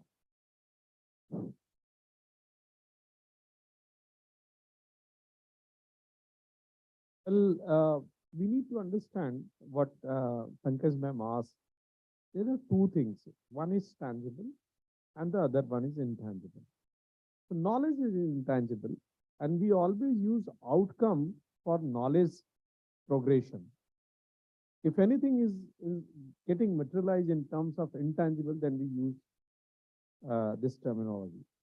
And for tangible things, of course, we know output.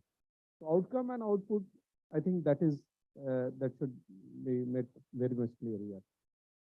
At the same time, we learn many things not only from the teachers but from the surrounding. आप में से बहुत सारे लोगों ने प्रफुल्ल बिल्लौरे का नाम सुना होगा। किसी ने सुना है? पीछे दो लोग जानते हैं। अच्छा, जानते हैं? उनका नेटवर्क कितना है पता है आपको इस समय? 3 साल है।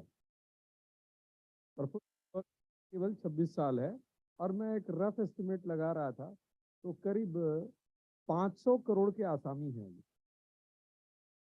और MBA किया हुआ है। तो MBA जब ये कर रहे थे तो अपनी टीचर से पढ़ाई कर रहे थे और इनको बड़ा ही तेज तर्रार स्टूडेंट माना जा रहा था। He was considered to be one of the most intelligent and very shining student, and his classmates were of the opinion that after doing MBA, he will certainly go for civil services. He will pass the civil services examination and he will become an IAS officer. Surprisingly, MBA करने के बाद उसने चाय की दुकान खोली। अब जान जाओगे मैं किसकी बात कर रहा हूँ, MBA चाय वाला। उसका नाम है प्रफुल्ल बिल्लौरे। अब उसे बताइए चाय की दुकान खोलनी है, ये सब काम करना है, मान लीजिए फाइनेंस पढ़ा होगा, मार्केटिंग पढ़ा होगा, HR पढ़ा होगा, है स्ट्रेटेजिक मैनेजमेंट पढ़ा होगा, OB पढ़ा होगा, ये सारी चीजें उसने पढ़ी होंगी, मगर बाकी चीजें कहाँ से सीखी? आज वो वेंचर कैपिटल में है, आज वो ट्रांसपोर्टेशन में है, टी गार्डन्स में है, केवल चाय नहीं बेचता है, मेडिसिन में है, बहुत सारी चीजें हैं। तो जो लर्निंग हमारी होती है वो केवल क्लासरूम में नहीं होती। Learning is taking place from the surrounding also, and there are hundreds and thousands of examples. Of course, हमारे एमिटी वाले वाइस चांसलर साहब ने कहा कि जहां उसका प्लेसमेंट हुआ लर्निंग आउटकम का काम पूरा हो गया। एक छोटा सा एग्जांपल बता के मैं अपनी बात खत्म करूंगा। एक साहब थे, उन्होंने IIM कलकत्ता से PGDC किया। उस समय शायद उसको MBA की डिग्री नहीं बोलते थे, या शायद MBA का डिग्री लिया उन्होंने।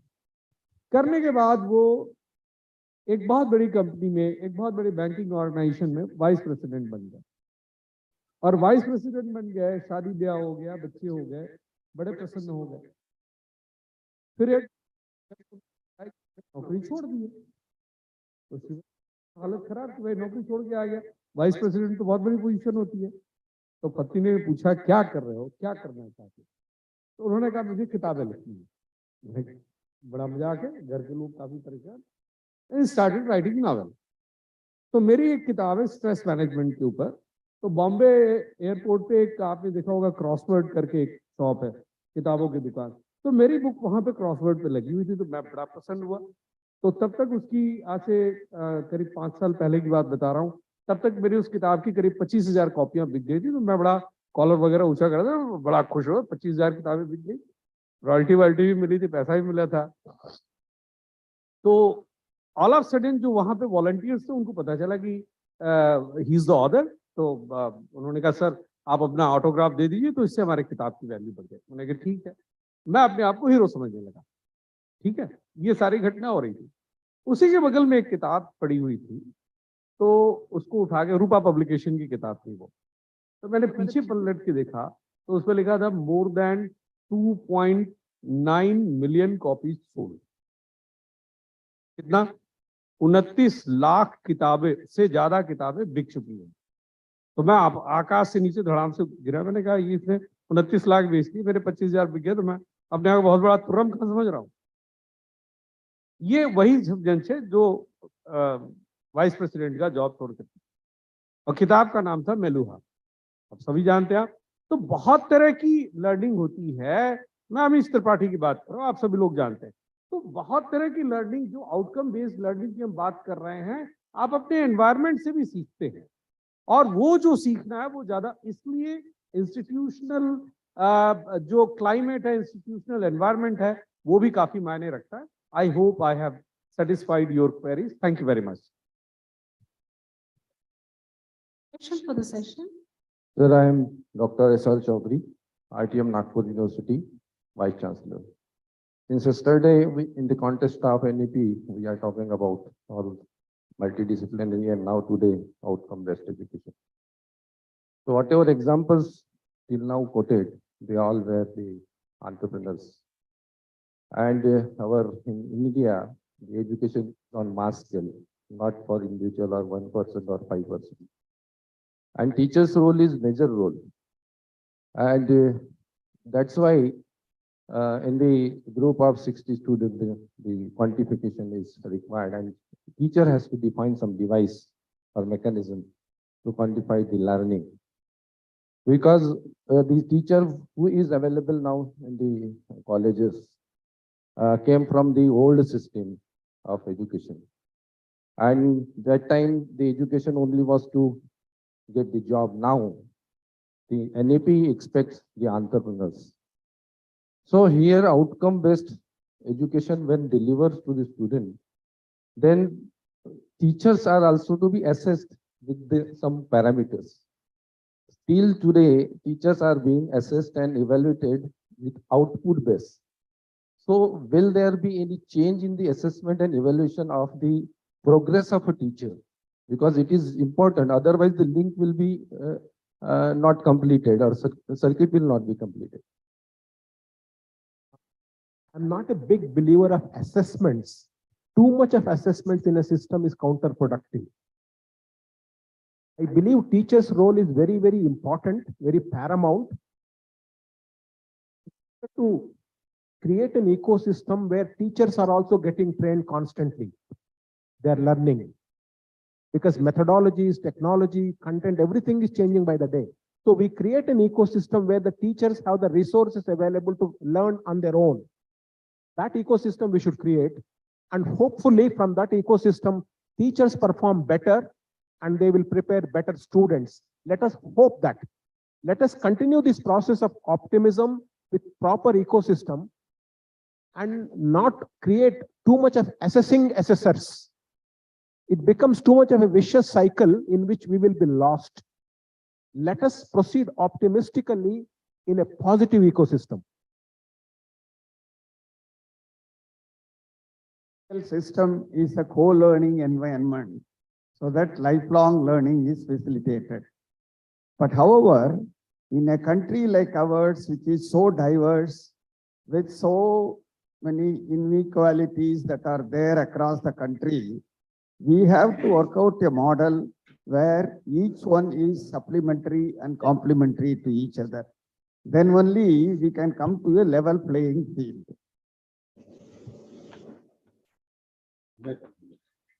I'll just give you my personal experience.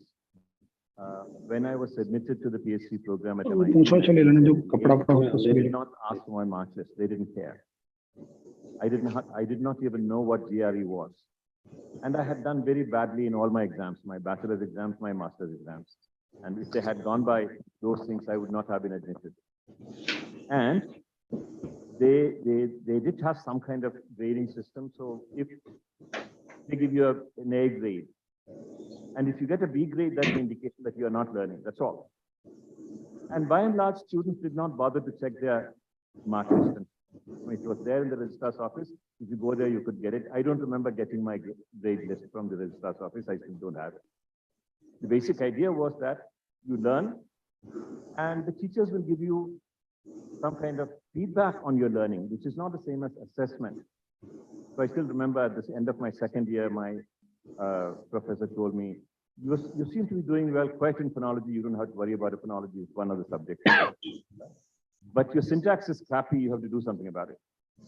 And so he said, go do your PhD in syntax because your syntax is crappy. That was a feedback that he gave me, of course, along with all kinds of other feedback. This is the one that sticks in my mind. There was no assessment of the kind marks and so on. So assessment for marks and grades is very different from assessment for feedback, which all good teachers do. And we have to separate the two things. Feedback is for further learning, improved learning.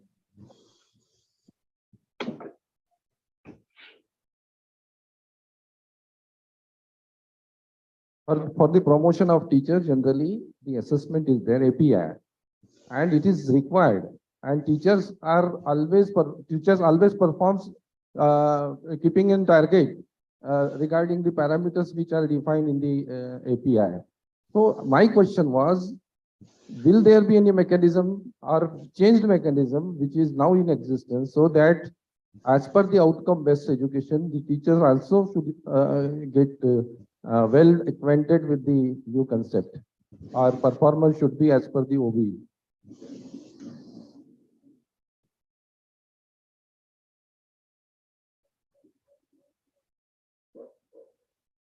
Thank you, Professor, for asking a very tricky question. And I don't think this matters comes anywhere in the wake of implementing outcome-based learning or outcome-based education. That is altogether different question. And let me complete that. And I think none of us will be able to give you a categorical answer to that, right? Because these are policy matters and the things which are to be decided by a different class of people. If you ask my personal opinion, I can give you a discourse of 1 hour or even more than that. So better get off this question. Thank you very much. Thank you so much to all the dignitaries on the dais and off the dais to make this discussion really valuable. Moving towards honoring the contributions, I invite Dr. Mrs. Pankaj Mittal Ma'am, Secretary General, AIU, to put forward to honor the contributions from the chairperson of the session 3, Professor S.P. Tyagarajan, Chancellor, Avinash Lingam University and former Vice-Chancellor, Madras University.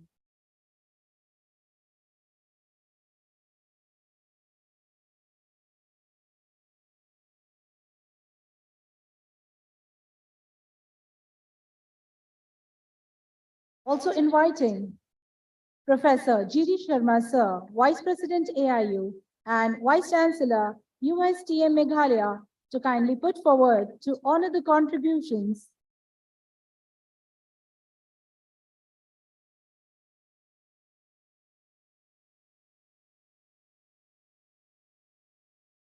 you so much, sir. I request Professor G.D. Sharma, sir, to kindly honor the contributions of Speaker Dr. K.P. Mohanan, sir, co-founder, Think Cube.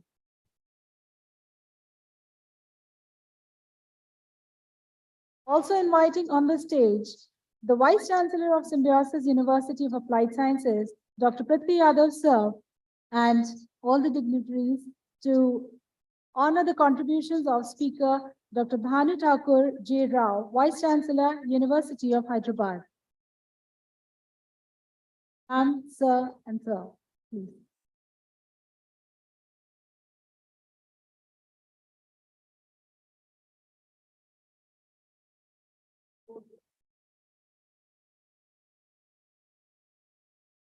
Also requesting to honor the contributions of Dr. Alok Kumar Chakrawal, sir, Vice Chancellor, Guru Kasidas Vishwavidyalaya, Bilaspur.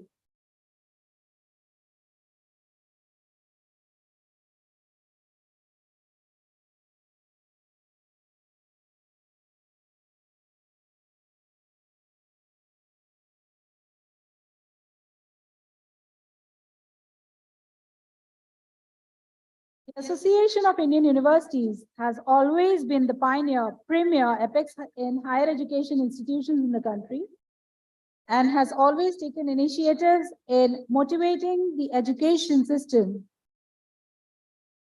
Conference for 2 days is being proudly hosted by the Symbiosis University of Applied Sciences, Indore.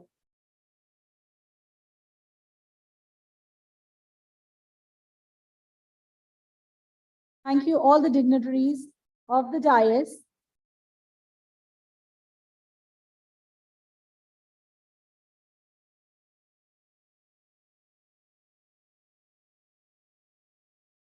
Time has come to take a pause for a hot cup of tea. The tea has been arranged in the cafeteria area down the stairs lane. Post which at 12 in noon, we would begin the AIU business session. I request if the recommendation sheets are ready, kindly hand them over to the student managers. Requesting all the student managers to guide and help the dignitaries towards the cafeteria.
करना है क्या आज शाम को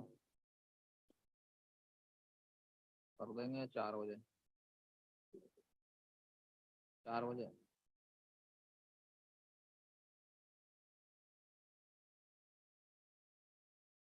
योजना कार्यक्रम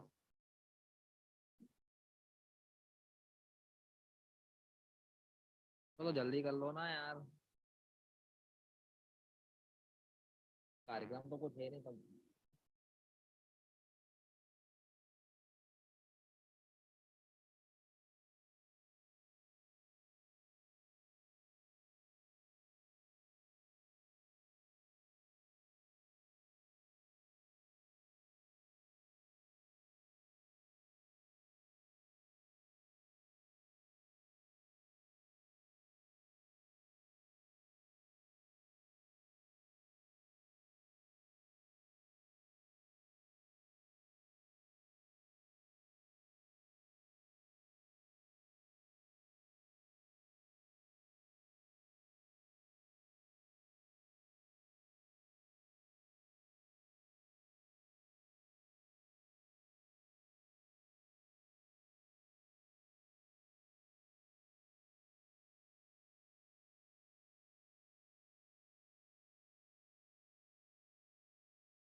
थोड़ा नाश्ते का दिखा मुझे दिखा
ठीक है सर।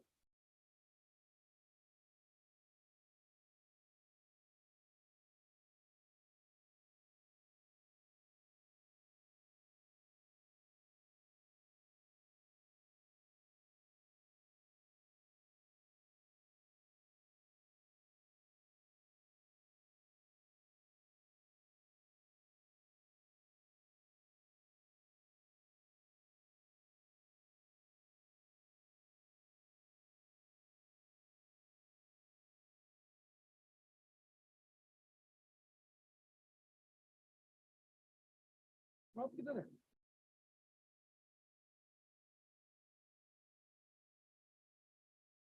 लगता है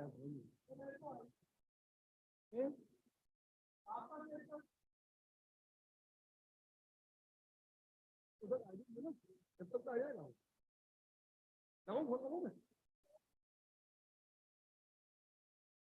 अभी आ रहा है।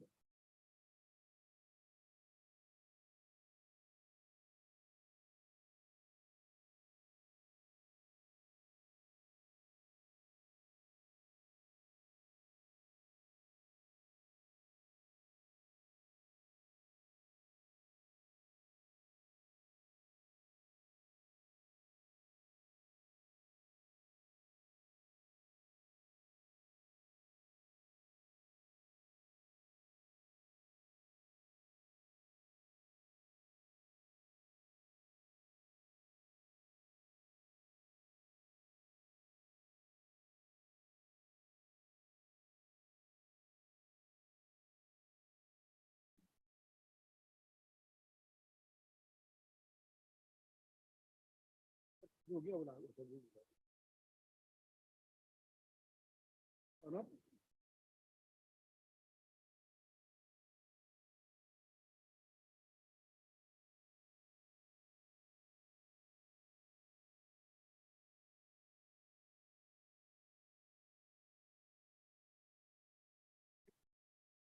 Time has come to open the House for Business session, requesting Dr. Pankaj Mittal, Secretary General, Association of Indian University, and Professor G.D. Sharma, Vice President, Association of Indian University, Vice-Chancellor USTM, to please raise the dais with their presence.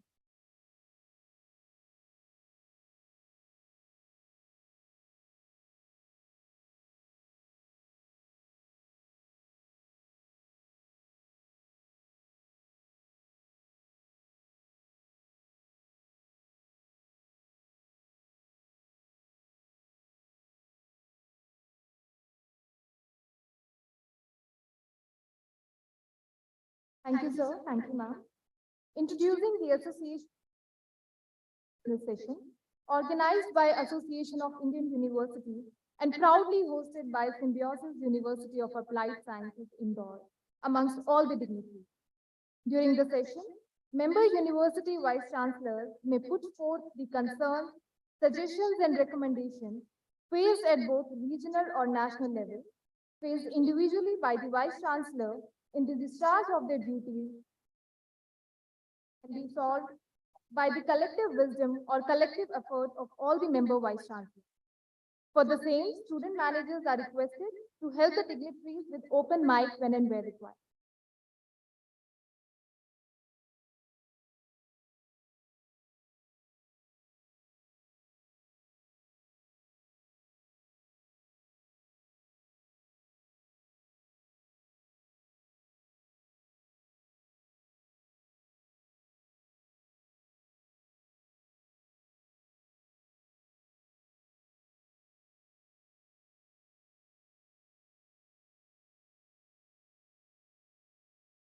Honorable Vice President of AIU, Professor G.D. Sharma ji, the esteemed Vice Chancellors who are here, although the number is very less.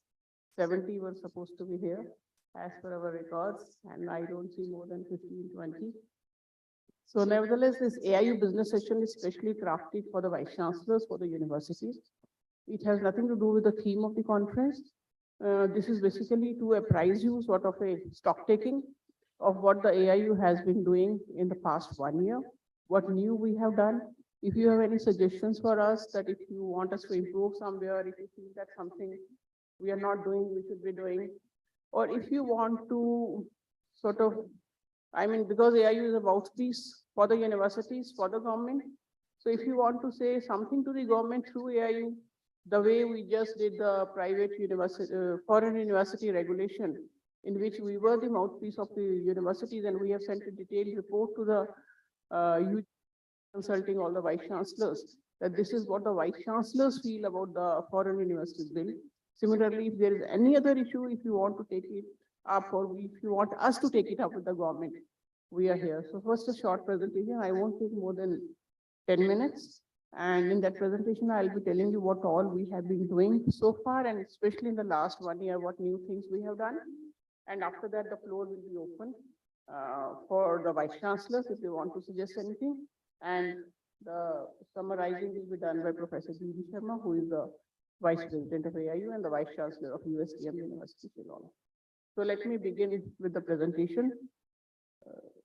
Who slides? So please. Next. So as you all know, AIU came into existence in 1925 as an inter-university board, and we'll be celebrating our centenary in 3 years.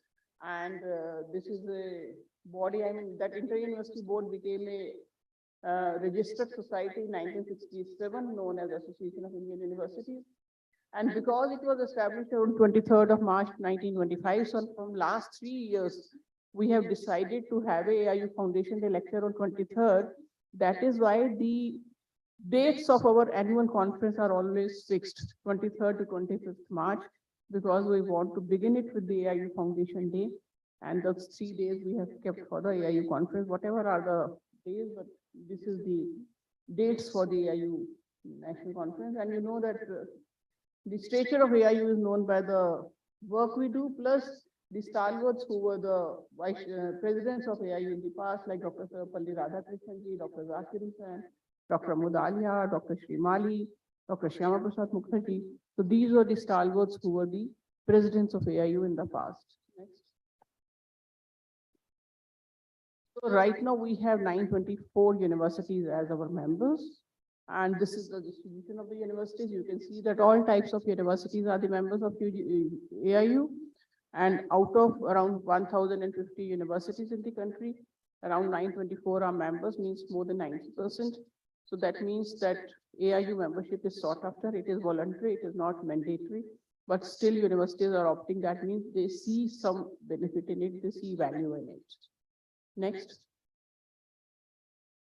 The functions and activities of the AIU, like we work as a think tank on higher education. We are bridging the gap between the government and the universities in the sense that if the government wants to implement something, for example, government came to us for this G20, that G20 should be promoted everywhere. So now, yesterday only we got the letter that we can be using the G20 logo in all the events which we hold.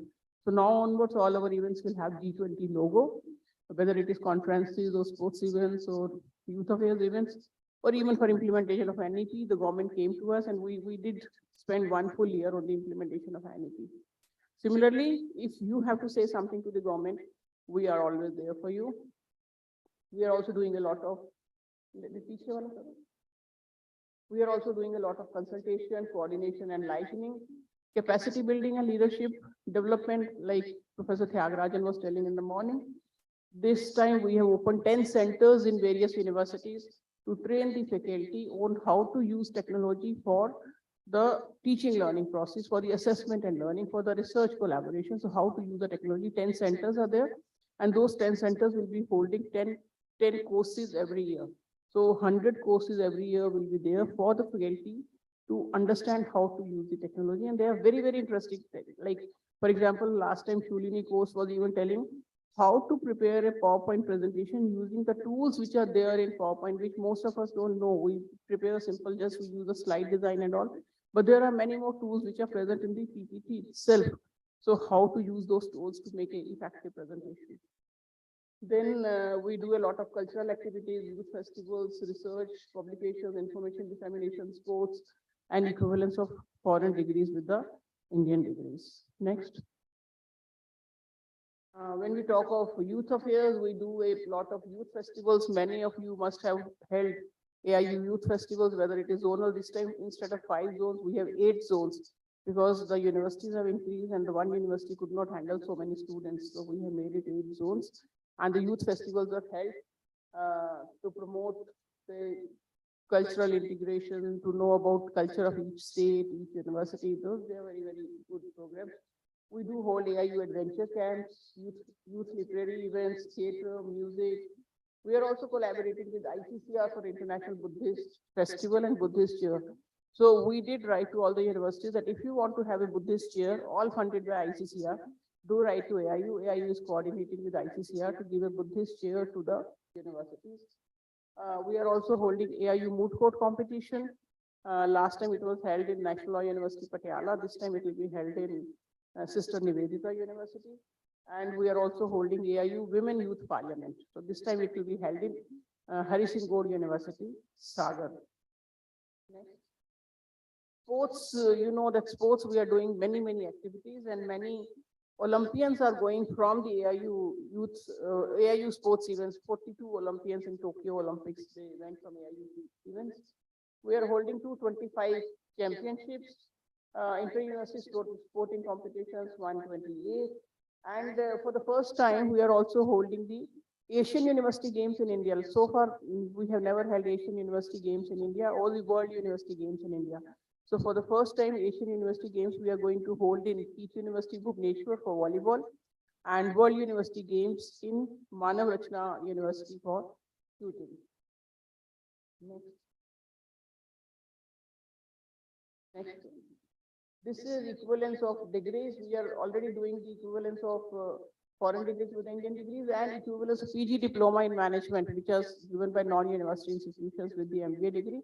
And recently, the government of India has given us the mandate to equate the schools within India also. So the school boards within India, we are going to give the equivalence.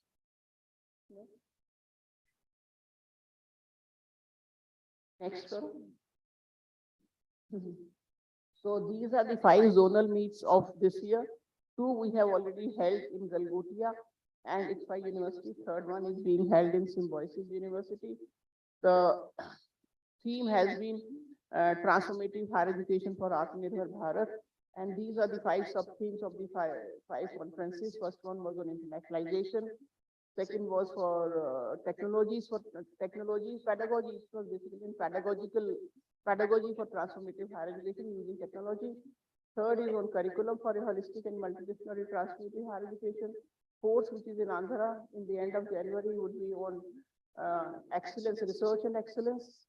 And the last one in the Marathwada University will be on evaluation reforms for transformative higher education. Talking about what we were discussing today, how to measure the learning outcomes, whether we should measure it or not, and if we have to measure, how to measure it. Because somewhere measuring is required either at the university level or at the employer level. Somebody will measure the outcome. So how to measure that? Next. So this is the annual meet which will be holding 97th annual general body meeting. So this will be held at USTM University from 23rd to 25th March 2023. So my request to all of you will be that please block your diaries. This will be a very good meet. Around 500 vice chancellors are expected. And we have requested the Honorable President of India to inaugurate. And most probably she will agree. I have already met her once and extended the invitation. So we are just waiting for the formal confirmation letter from her. And my request will be, please do come for that meet. Next. So the new initiatives which we have taken recently is, next. We've done the complete computerization of AIU. So when I joined AIU around 3.5 years back, it was mostly done on a manual basis, but now we have almost completed the computerization. Every university has to register on the AIU portal. So every university is given a login ID and password by the AIU. Out of 924 universities, 9 and 10 universities have already registered on the portal.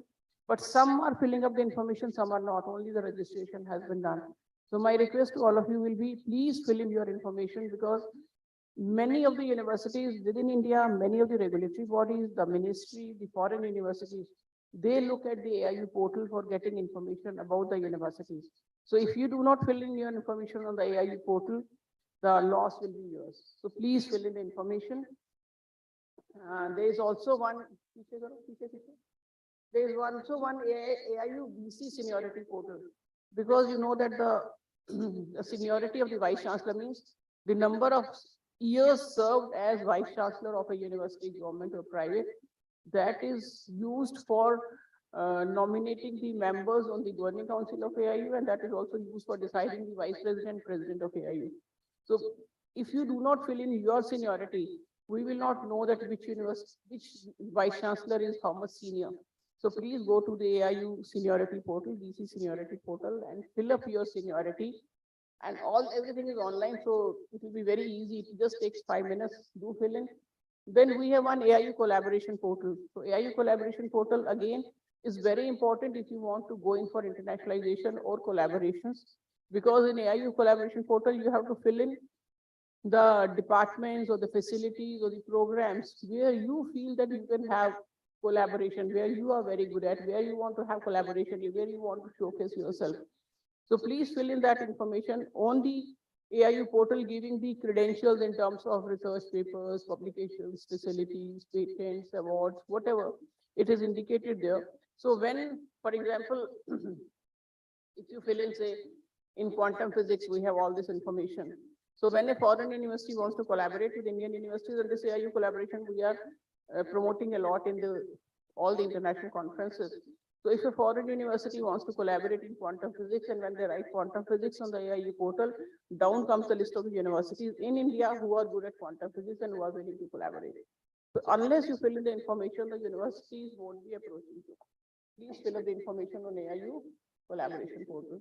Then, and then there is one AIU handbook. It is in progress. This handbook comes once in 4 years. So if you don't fill in the information, again, this comes in the print form as well as the online, e-copy is also there. So if you do not fill in the information, the universities will not know, or the bodies will not know that what all programs your university is running, what all teachers you have, what all facilities you have. So please fill in this portal. We are closing this portal maybe by the end of January. So by that time, if you do not fill the information, you will miss the bus for at least 4 years, because the next AIU handbook will come after 4 years. So please fill in the information about your university. And this is a very detailed book, and this thick, around 3 to 4 volumes will be there, which go to every university. So they remain in every library, every Vice Chancellor's office, and they go to all the regulatory bodies, government, and even the foreign universities. So please fill in your information on the AIU portal, especially about the AIU handbook. Next. For internationalization, we have been doing MOUs with many associations. For example, NUS is the Association of Mexican Universities at par with AIU. Incidentally, AIU is the largest association of the world. Not even International Association of Universities has those many members as AIU has. This is the second oldest and the world's largest association of the world. Second oldest means the oldest is ACU, Association of Commonwealth Universities. Then comes AIU, and then come all the rest of the organizations. So we have MOU with NUS, which is the Association of Mexican Universities. We have an MOU with UUKI, which is an association of UK universities. We are just going to sign an MOU with which is an association of Australian universities, and many more. So this is with the purpose of promoting collaboration between Indian universities and universities of these associations. We have also opened a network called Indian Network of International Higher Education. So far, India being such a large country, we did not have a network. Even the small countries are having a network for international higher education. So in this network, our intention is to help the universities. For example, many of the vice chancellors, when we talk to them, they say that we want to internationalize, but we don't know how to start internationalization, which university to talk to, how to talk to these universities, how do we know that which universities are ready to collaborate, how to attract foreign students, how to attract foreign faculty. So this network is precisely for helping those universities who have an intent to internationalize but don't know how to do it. So this is a helping hand which will be given to all the universities. We have also signed in this year only a MOU with American Institute of Indian Studies, and we are also having tie-up with British Council, Australian High Commission for foreign boards in India. Next. So things, for example, we had 10 national consultative meetings for third UNESCO World Higher Education. So this World Higher Education Conference, which was held last year, if you go to the section on resources, you will see that there is a country paper from India, which is by AIU, again, which is through you, like 10 universities did hold the 10 conferences, and the summary of those, the proceedings of those conferences are there, that on each of the 10 themes of the conference, we held one conference in India, and it is sent to them as a country paper. It is lying in the resources of the UNESCO. We are working on a concept called Student Development Index, that how to measure the development of the students. We are also preparing a directory of people of Indian origin in foreign higher education institutions. This is also with the purpose to enhance collaboration, because we find it easier to talk to the people in other universities if they are Indian. So we are trying to have a directory, and if you have any information about any person who is working in a foreign university, especially at the senior positions or as Vice-Chancellor, do let us know. We'll include their names in the directory. We have started one AIU consultancy services. In this, AIU is preparing a panel of consultants, again, to help the universities for NAC or NIRF or NEP implementation or internationalization or university industry collaboration or university society collaboration. So for all these activities, SDG implementation, all these activities, if you need any help from AIU, we will be doing it through these consultants. So we will be signing a tripartite agreement between the AIU, the university, and the consultant. So there is a consultancy portal on the AIU website. Please go there if you want any consultancy, or if you want to register as a consultant also, whether you or any of your faculty members, if they want to register as consultants, that can also be done. And if you want to seek consultancy, that can also be done. So both offering consultancy and seeking consultancy can be done on this. Anveshan, this time we have again, in our spirit of computerizing the whole of AIU, Anveshan, which is a student research projects, are submitted under Anveshan. So this has been digitized this year, and the students are supposed to submit their proposals online. We have 10 academic, the one which I was talking earlier. We have opened 10, we call them AIU Academic and Administrative Development Centers, where we are training the teachers for using the technology for teaching, learning, research, and assessment and evaluation. Constituted a committee of thought leaders for preparing a policy paper on MAT. Dr. Mohanan is aware of that. And then now we are also developing a national policy on blended learning in collaboration with SEMCA. So SEMCA is giving us funding for developing a national policy on blended education, because many times what is to be done at the university level doesn't come, or maybe it comes as a regulation from the UGC without the universities having clue about how to do it. So in this policy, we will tell you how to go about blended learning, how to start with this, how to take it forward. So this will be a national policy, which will be coming out very soon, maybe within the next 6 months or so. Next. So these are some of the publications of AIU.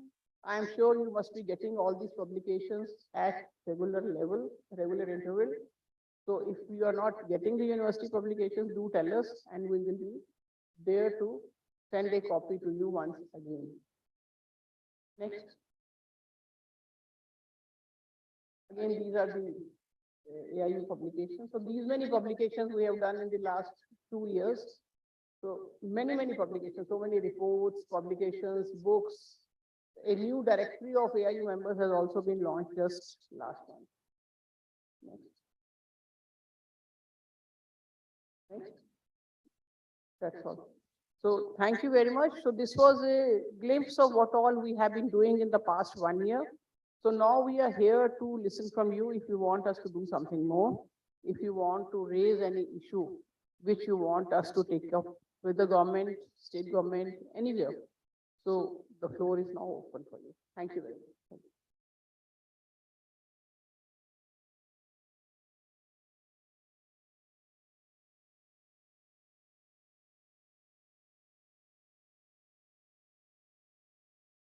Good evening, everyone. I just came a little late. One of the presentation where it was. Is there any opportunity for industry to be part of your digitization process? because there are certain industries, they will be interested to be part of the thing. Second, there are some industry experts who will be interested in supporting this academic activity. Is there any provision provided in the AIU website for a formal registration?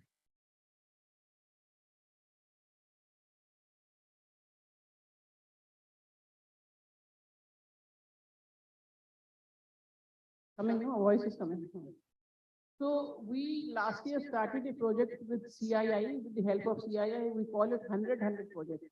100-100 means 100 universities to collaborate with 100 industries. So CII will identify 100 industries, we will identify 100 universities.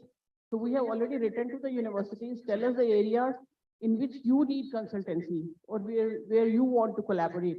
So once you give us the areas, we will do a matchmaking with the corresponding industry, especially in your neighborhood areas, so that it can be done. So please reply to that particular mail where we are seeking your areas of collaboration with the industries. Otherwise, also if you write to us the areas of collaboration which you are looking forward to, we can be talking to the CII, we can be talking to SICKI, SOCHM. They are having a large database on the industries who are wanting to work with the university. So we can be working as a matchmaker for you. Yeah, that's a good thing, but what happens at CII level, it never flowed down to industry completely. I know it is not your area, but second thing is there are some industry experts who want to support in academia. Can they do directly like in your website and keep their names there and those kind of things? So you must be knowing about the professors of practice, which has been launched by the UGC just 2-3 months back. And under that, you can appoint the industry people as the professors in your university. No formal qualification is required. So they can be appointed as professors of practice and they can be helping the universities in taking up the industry collaboration projects or getting the industry learning into academic learning.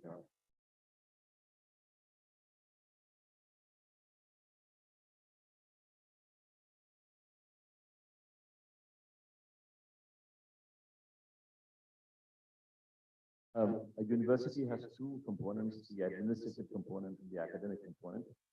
And some of us are inclined towards the academic part and have very little competence in the administration.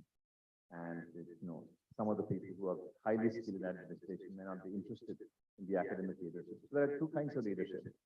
Would it be possible to have some kind of camp for academic leaders discussing purely academic education issues? For example, I'm thinking about a proposal that came out in Economic and Political Weekly on the need to set up human studies. This is not an administrative, of course, administration will come in later, but initially you have to settle the academic issues, learning outcomes, and what kinds of things would go into that. So is it possible to have academic educator camps under AIU? Certainly possible. And it's a very good suggestion, a welcome suggestion. So we can be working on it. We can be talking to you. We'll be in touch with you. And if possible, we'll be having those things.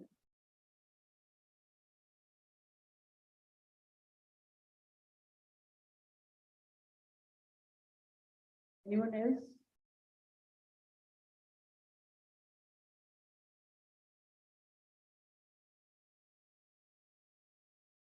No more questions. I will request.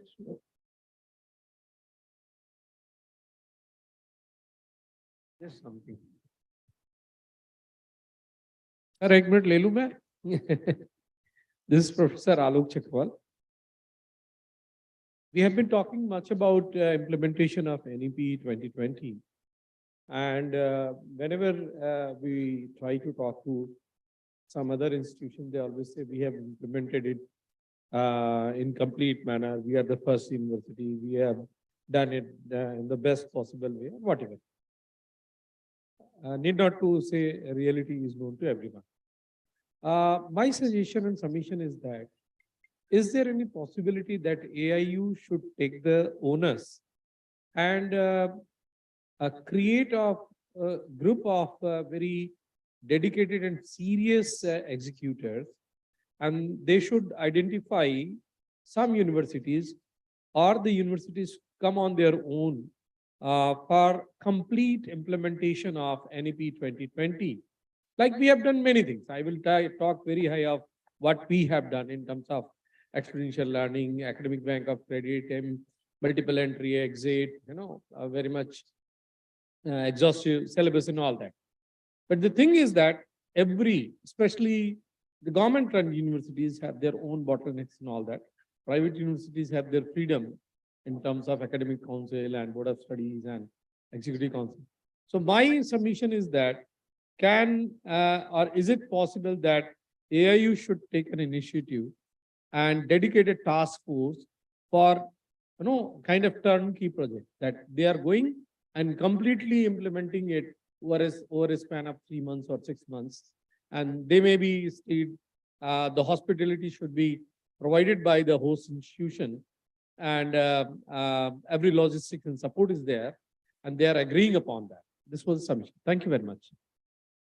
Thank you, Professor Chakraval. A very good suggestion, and this is required, and that is why AIU regularly keeps on publishing a book on best practices. So, for example, we had a best practice on policies which were followed by the universities post-COVID or during COVID to take care of the students, protecting the interest of the students during the COVID period. So that was published. Similarly, we have sent a letter to all the universities that if you have implemented NEP in letter and spirit, of course, the full NEP cannot be implemented because it has to be implemented in a phased manner. But whatever you have implemented, if you can share with us, we will be publishing a document called Best Practices in Implementing NEP, which work as a role model for all the other universities. So that we are, the only problem with us is we keep on writing letters, but we don't get that much encouraging response from the universities. So if the universities are really doing good work, they should showcase also, because sometimes the universities keep on doing many things within the universities and nobody comes to know. So this is one medium through which you come to know that what all good practices are being followed in a particular university for implementing the NEP. But the suggestion you are giving is that some universities to work as a role model universities, that okay, this is a university which has implemented NEP in letter and spirit. So any university, if they want to see that how to implement NEP, go to this university. So this can be done provided we have a list of such universities.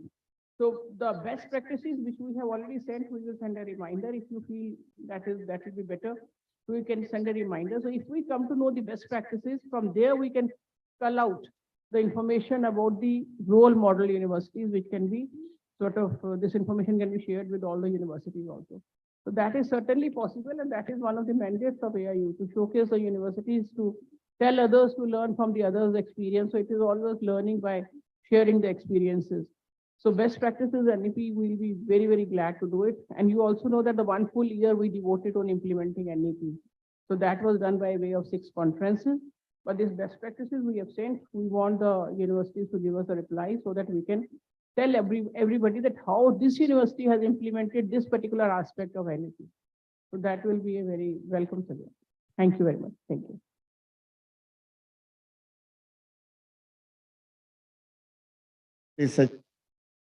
Whether it will training courses, any 20 for teachers like OBL, multidisciplinary education, multidisciplinary research, development goals, etc. Because many of them really do not understand fully well to implement them at their institutional level. So when institutions are doing some training programs, these digital interactive courses developed by using technologies as well as academicians may be very handy and helpful. Yes, sir. Very good suggestion. And in addition, just in reply to Professor Chakraval's question, I told you about the AIU consultancy portal. So the consultants are also for implementing NEP in a particular university. So suppose Professor Chakraval has implemented NEP very well in his or her institution, I mean, whichever Vice-Chancellor. So they can also enroll as a consultant in AIU panel. So they can guide others on how to do the implementation of NEP. Similarly, the training centers or training, that is very, very important. So maybe we will do it in future, sir. Thank you.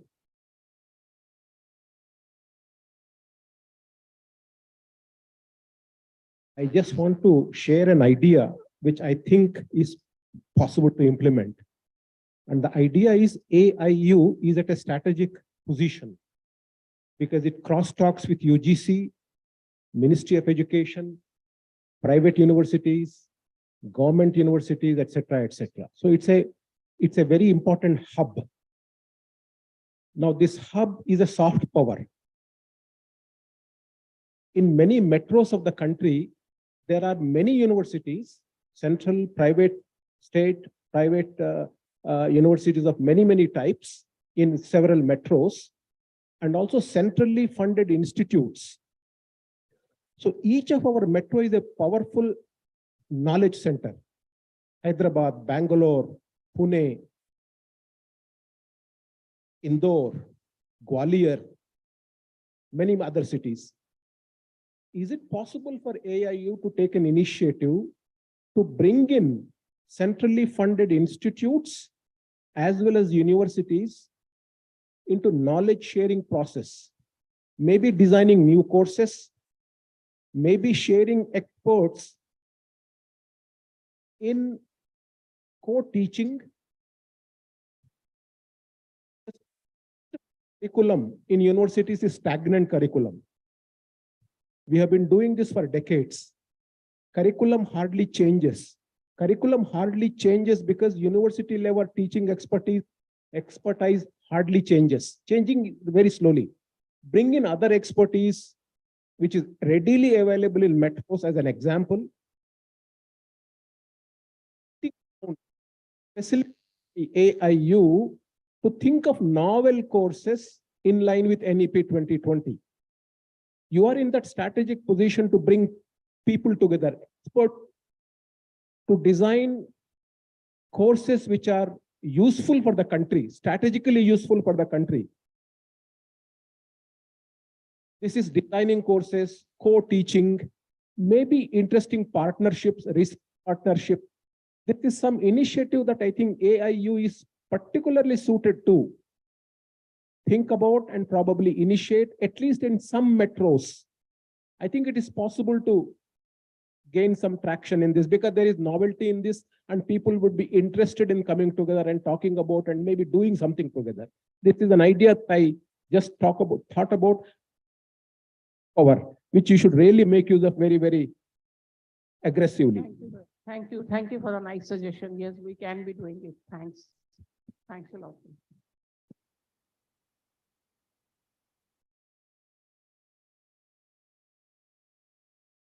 This is Dr. Krishnachalam from Oxford University, Hyderabad. AIU has an advantage of getting international universities collaboration. So can we get an opportunity to see what are the best practices that are being adopted by various international universities across the world with the collaboration and agreement that has been happening with AIU? So that is one part where we can also think about faculty exchange programs with these international universities. To learn about what kind of methods and models that they are following. That is I just wanted to do. The second point is the accreditation mechanisms and other things are mostly aligned with technology, business, and some of the other professional courses. But if you see the design, arts, and architecture, there are no proper mechanisms for the accreditation process. And I think that is a gap area that we need to look out, and probably you can come into picture to start working on that. And the other part is a practice-based PhD, where professors of practice can be offered a practice-based PhD, and if we can draft a model guideline to offer PhDs for the faculty, the industry practicing professionals to get on that. And the next part is we are discussing more on outcome-based learning. Can we discuss on assurance of learning more than outcome-based learning? Because outcome-based learning metrics is very difficult that everybody has been discussing. Can we discuss on assurance of learning? So that these are the few points that I just wanted to put up. Thank you. Thanks for the suggestion. Regarding international universities, their practices, exchange programs, that is precisely for which we are establishing INHI. So do become a member of INHI and you will get all this, whatever you are wanting. So INHI, I mean, we have just started INHI slowly, it will, because we are also evolving along with it. So slowly, INHI will become a platform where all these activities will be possible. Accreditation, I told you, like if you want some help in accreditation, we cannot be changing the accreditation process. That has to be decided by NAC. And Professor Bhushan Patwardhan is there, who is the chairman of EC NAC, and he is really working on the outcome-based accreditation process. But yes, we can help you in, say, working towards accreditation and doing the capacity building of the university for accreditation through our consultant. So that is why we have that scheme of consultancy. Regarding professors of practice, the UGC has already given a guideline. Those guidelines have to be followed for appointing professors of practice.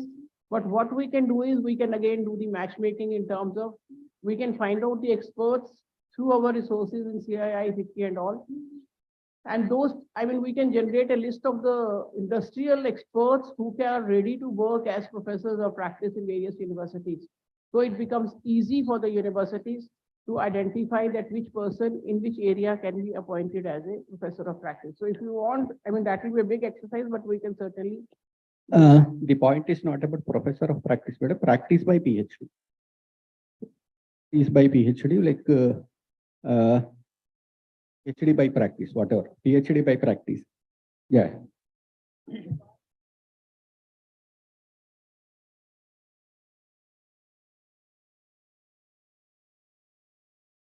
Professor of practice की बात नहीं कर रहा हूँ. Professor of practice तो Haryana central university ने advertise भी कर दिया और हम लोग भी करने जा रहे हैं. इनका ये कहना है कि अगर एक आदमी ने कुछ अपनी एक्सपेरिमेंटल या कुछ एक्सपीरियंस जैसे फॉरेन में होता है और अगर उसके आधार पर वो पीएचडी डिग्री लेना चाहता है तो उसको पीएचडी डिग्री दे दी है. I think you are talking that. Yes.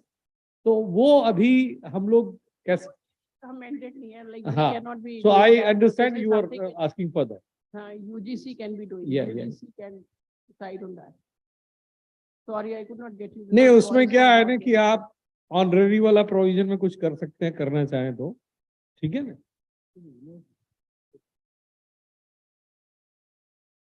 Flexibility की बात कर रहे हैं, जब हम फॉरेन यूनिवर्सिटी रेगुलेशंस की बात कर रहे थे, so it was said that the foreign universities have all the flexibility in the world to work in the Indian environment. So why shouldn't Indian universities have this type of a flexibility? So like Pandit Ravi Shankar को अगर PhD का degree देना है तो उसके लिए उनको सारा कोर्स करिकुलम ये सब करने की जरूरत नहीं है. So similarly, if somebody has done high level research, they need not enroll for a PhD. Based on that research work, they should be able to get a PhD degree. So that is the type of flexibility we were also talking about when we were talking to UGC in terms of giving a lot of autonomy and flexibility to the Indian university. Yeah, madam. 3-4 points थे छोटे से. One is AIU has been doing this. So the resource sharing portal shall also be there. All the universities have their own resources and which can be shared with the other university. It can be through AIU portal. Second is, in so many streams and discipline, aged syllabus are being given. I don't name the regulatory bodies which have given that, but most of the regulatory bodies have their syllabi, which is model syllabi that call it, and it was 20-year or 30-year old. So AIU can have the model syllabus framed by the say experts in their field and put it on the website. Third is the subscription of the journals and ebooks and things are really very costly to most of the organization.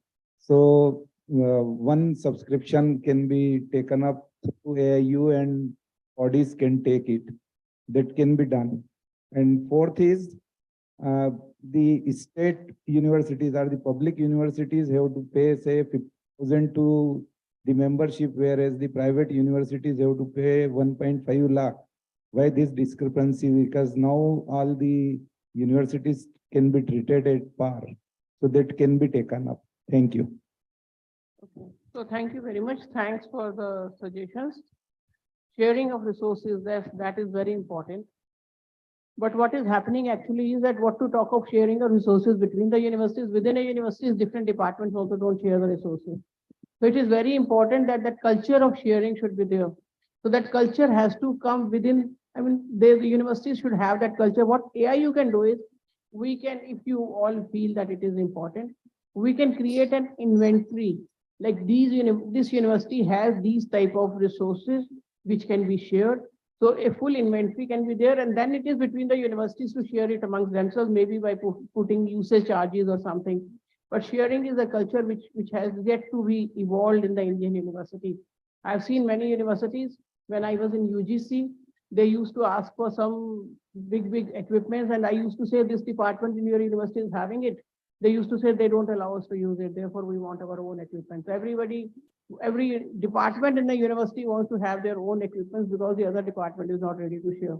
But if the sharing culture comes, of course, it is welcome. So what we can be doing is, we can be asking all the universities that if you can tell us that what all inventory in terms of the good or big equipments which you have, which are not easy to replicate in every university, then that can be shared with each other, and then there can be a sharing of resources. Model syllabi, it will be initiated, definitely the people will use it.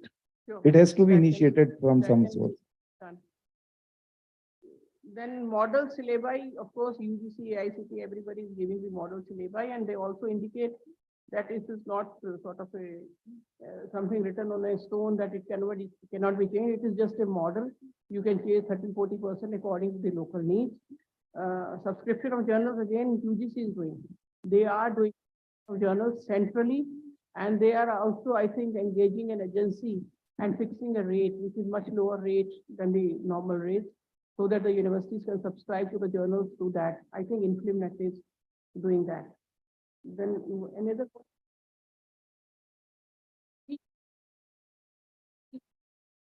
expectations from AIU are increasing too much.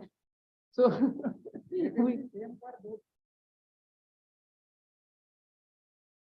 So what happens is, because AIU has to survive, AIU has to do all these things. So ideally, it should be 1.5 for everybody. So 1.5 for everybody. Then many government universities, they say, we are not getting funding, we are not having money for even paying the salary. So it is becoming very difficult. So ideally speaking, of course, it should be 1.5 for everybody. We are working on. Let us see how much we can. Can I pass on to the Vice President, sir?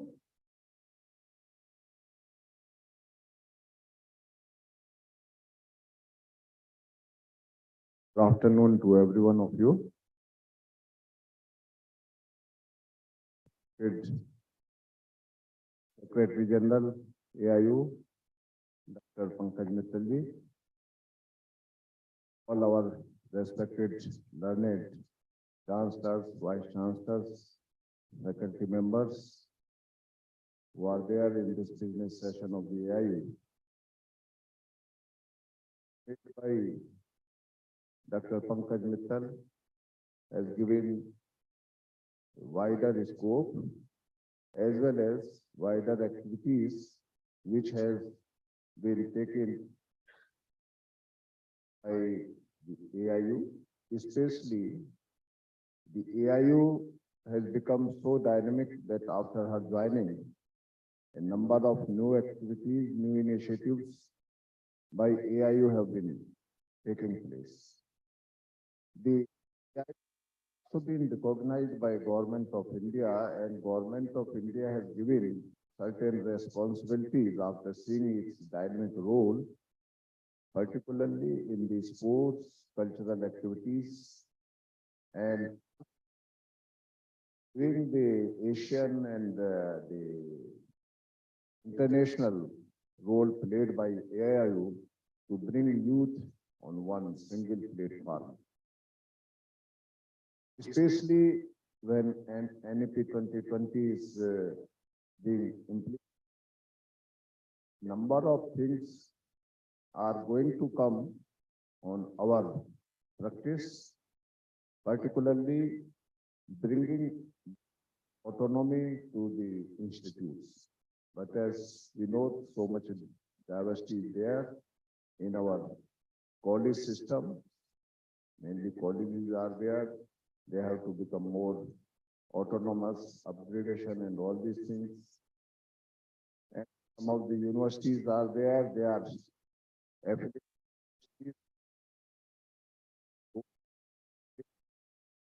Those universities which are not having any affiliation, comparatively, they have much better opportunities to implement. Private universities, they have still much more opportunities and also to implement anything. But what we have seen in implementing anything, certain things do not require any additional funding. It only requires to change the mindset and also to train the faculty members and also bring awareness to our students. Even our students are not aware what so far we have done. We have programs for teachers, for college teachers and all what is NEP 2020, but calculated to students at all. So therefore, the students' pressure is not coming that what are the choices, where the choices can be taken and all these things. What is required now, that student awareness is also required. Maybe what we feel as a number of suggestions, good suggestions have come, this will also be taken up. But if some of these activities which will help in implementing and can be organized by any university in collaboration and with the AIU will support. Similarly, to enhance the quality of research, AIU is already supporting by supporting the research workshop, research training, both for social science and sciences separately, as well as the new areas which are going to come for future. That also can be supported by area where the expertise is not available, as Madam has told, that consultancy have been initiated. This is simply for every field, whatever area university wants to have, and because of the lack of the expertise, they are not able to implement. The AIU will come forward to help to provide the consultant how they can, because this is the time for collaborative and sharing the resources. So mindset has to change. I still remember and I have seen that the instrument, very costly instruments purchased even under the project were kept nicely under this cover, and all these things were used only for that project, and later on no use, and these were not allowed on. So what many universities have started doing, bringing such costly equipment at a central place, appointing somebody who can handle these instruments and earning money by providing this service to this analysis and all. So certain initiatives can be taken up. What is more important is that AIU is trying to facilitate the policy which government is making, how it can percolate through our university system, to affiliating college systems, to the youths, so that youths are becoming partner of this NEP 2020. Only to some universities, to some area, then it will not be much helpful. As Professor Rao said, that only few percentage of learners, but masses are out of the learners.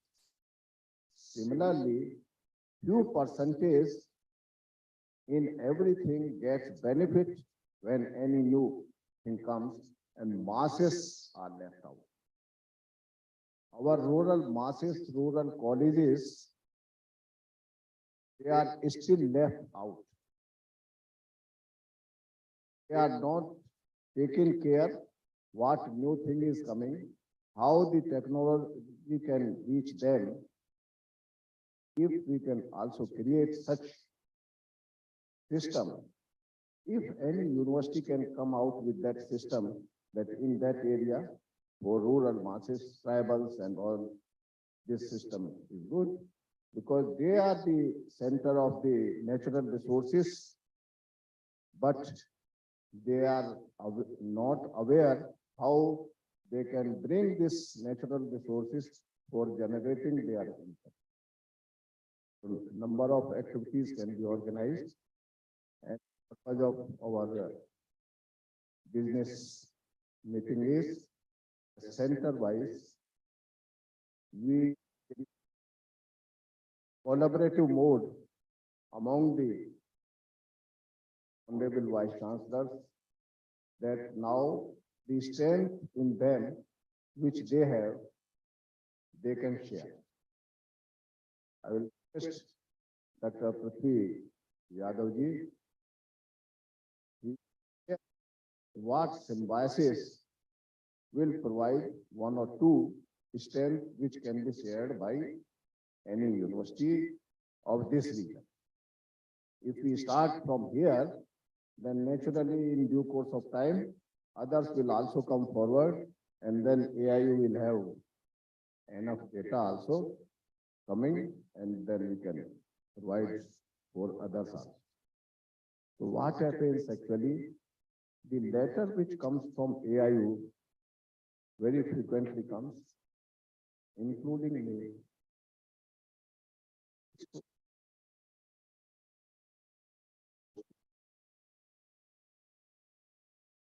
That black head. That if somebody in the mind, okay. So time changing traditional society. Indians, they are traditional society. System of lahe. In Assam, we call it lahe. Go slow. Go slow. Society of going fast. It has own advantages, maybe disadvantages. Going fast also, and going slow also. So that those who are going very fast, they come to later on circle.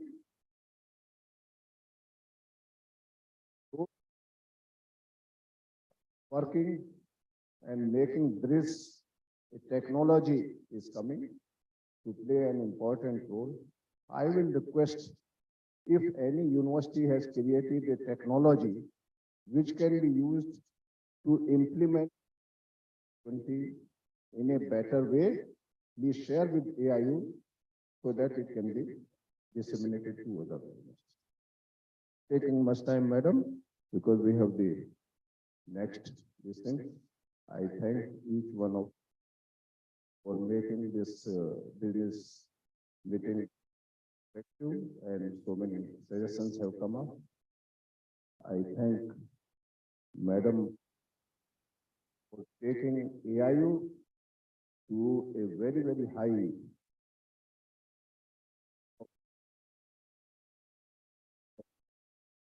effective. So many proposals are coming. From 21st of this, can visit 4 group of country of South Africa. That letter was sent, but we did not receive much response. So many more opportunities will come.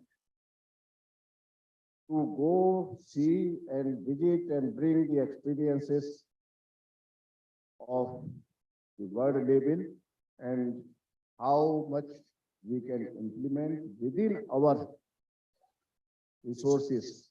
And these responsibilities, these opportunities, and also collaboration will always be available from AIU. Thank you very much.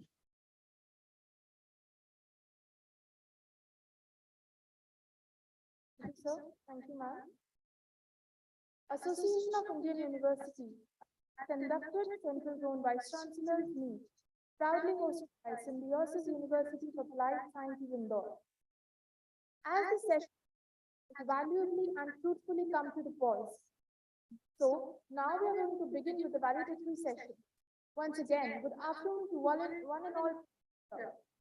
Requesting the guest of honor, Dr. Bhagat Singh Sir, Chairman Madhya Pradesh Private Universities Regulatory Commission Bhopal, and Dr. Prithvi Yadav, Vice Chancellor, Symbiosis University of Applied Sciences Indore, to please grace the dais with their presence. We welcome you, sir.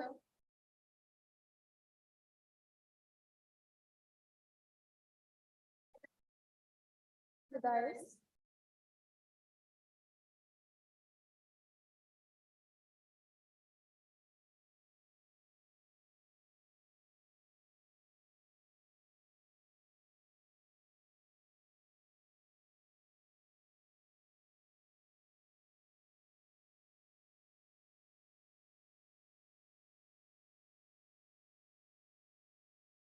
Sir, thank you, ma'am. I request all the dignitaries on the dais to please come forward for the last item.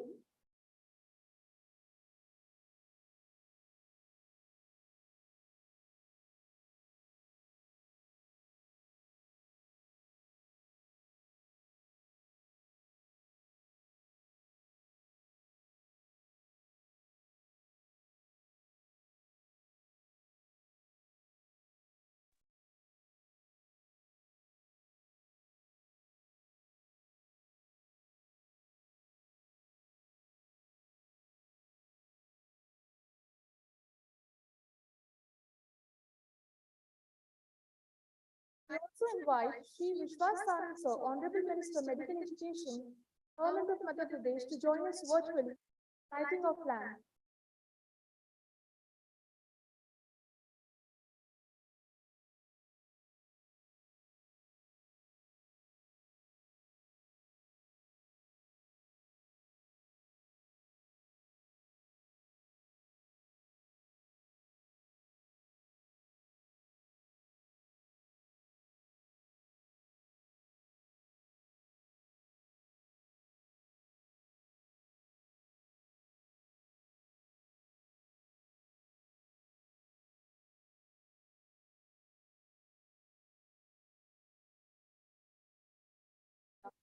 Give the floral welcome to our guests.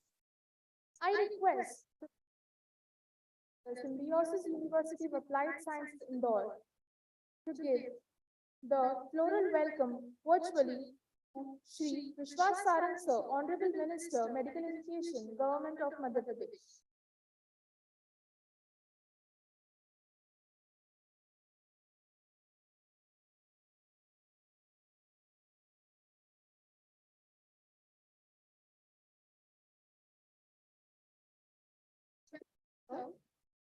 Further, I request Professor G.D. Sharma Sir, Vice Chancellor, USTM Meghalaya, to present the floral welcome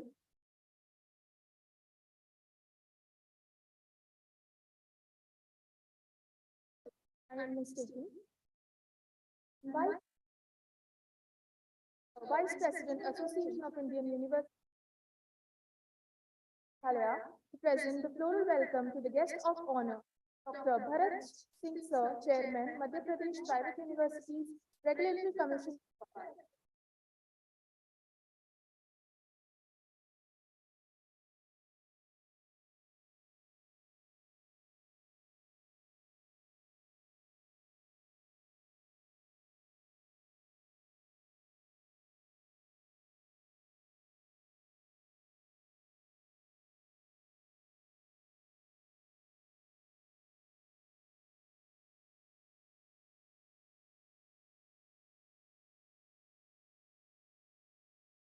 policies.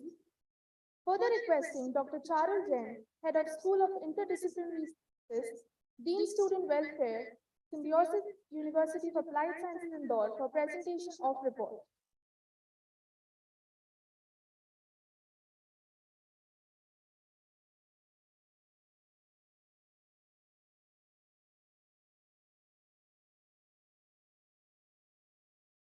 Welcoming our guest of honor, Dr.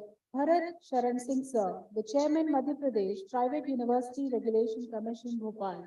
Thank you, sir, for blessing us with your precious time. Also thanking the guest for today, Shri Tarang Sir, Honorable Minister, Medical Education, Government of Madhya Pradesh. Thank you, sir, for joining us online.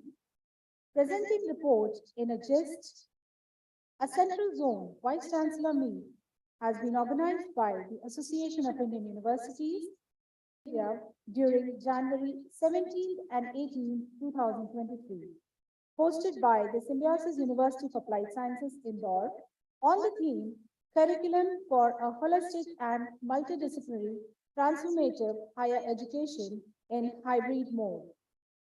This is the third zonal conference in its series.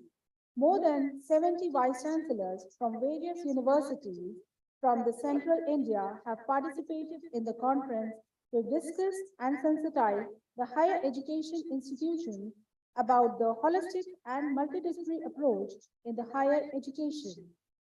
Different ideas about holistic approach, challenge of implementation and real-time solution of the problems have been discussed during 2 days. The inaugural took place in presence of the chief guest, Professor Bhushan Patwardhan Sir, Chairman EC NAC. A welcome address was being presented by Dr. Swati Majumdar, Pro-Chancellor, Symbiosis University of Applied Sciences. The address was being taken by Dr. Mrs. Pankaj Mittal, Secretary General AIU, also by Professor G.D. Sharma, Vice President AIU, and VC USTM Meghalaya. Address was being done by Professor Dr. Ranveer Singh, former President AIU and Chancellor IILM University, Gurugram. A release of university news was being done.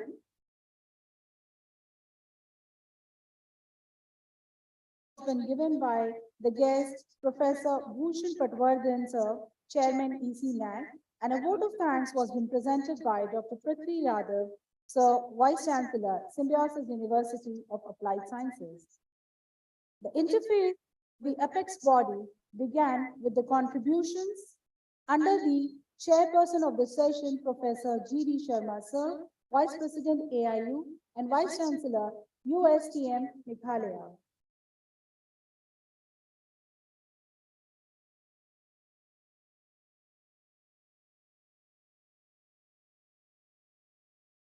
By Dr. Mrs. Pankaj Mittal Ma'am, Secretary General AIU. The session speakers were Professor Dr. T.G. Sitaraman, Sir, Chairman AICT, Dr. Nirmalajit Singh Kalsi, Sir, retired IAS Chairman, National Council for Vocational Education and Training, Dr. Mrs. Sujata P. Shanbag, Advisor NAC, Dr. S. Srinivasa, Deputy Advisor NAC, and Dr. R.C. Agrawal, Deputy Director General ICAR. The major recommendations from the inaugural and apex body session were: the higher education should play an important role changing the mindset of the people as the mythology of modern development is leading towards consumerization and materialism. It should also incorporate the curriculum of the higher education system. The higher education institutions should play a role in going beyond the areas of education to the well-being of all the sections of the society, as the focus currently has been moved on access to education only. Professor Dr. T.G. Sitaraman, Chairman AICT, presented his views on the growth of technical education and the role of AICTE in transforming the education and technical education. He stated about the various initiatives taken by AICTE to improve the teaching and learning and bringing out the outcome-based education system. He too pointed out that research should not be only based on research paper orientation. Instead, it should be outcome-based oriented. Dr. Nirmalajit Singh Kalsi, retired IAS Chairman, National Council for Vocational and Education, presented on various aspects of National Education Policy 2020 that propagates holistic and multidisciplinary transformative higher education. He proposed of 13 mega trends to perform transformative themes, which are connectivity, convergence, cognitive era, bricks and clicks, and many more. He too explained about the NCRF Academic Bank of Credits, ABC, for schools, undergraduates, postgraduates, and PhD level, enabling the credit system for all learning components. Dr. Mrs. Sujata P. Shanbag, Advisor NAC, and Mr. Srinivasa, Deputy Advisor NAC, presented the features of autonomy, flexibility, upgradation and deployment of technology, IKL, environment and sustainability. Dr. R.C. Agrawal, Deputy Director General, ICAR, explained the best practices to be opted by the agricultural university in India and consequently gained the popularity of the same. He too emphasized have more focus on admitting international students in agricultural universities, and every university should have an international office.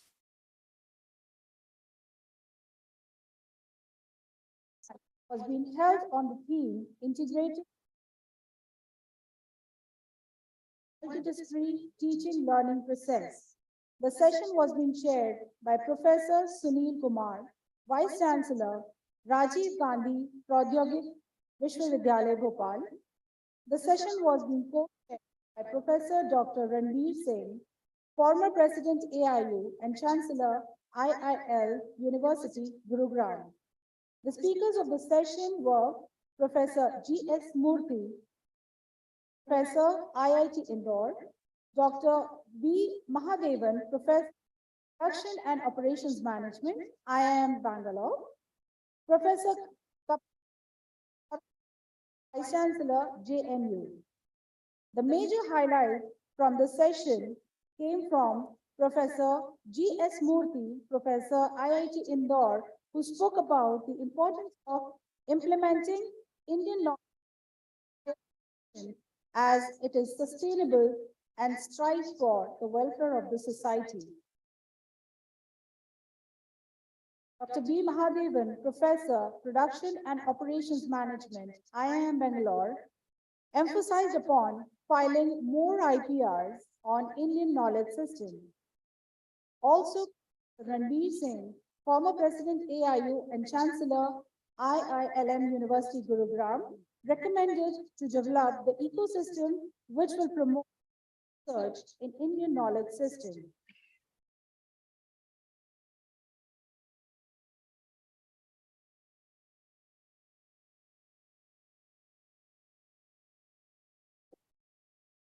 Was being held on the title Outcome-Based Learning.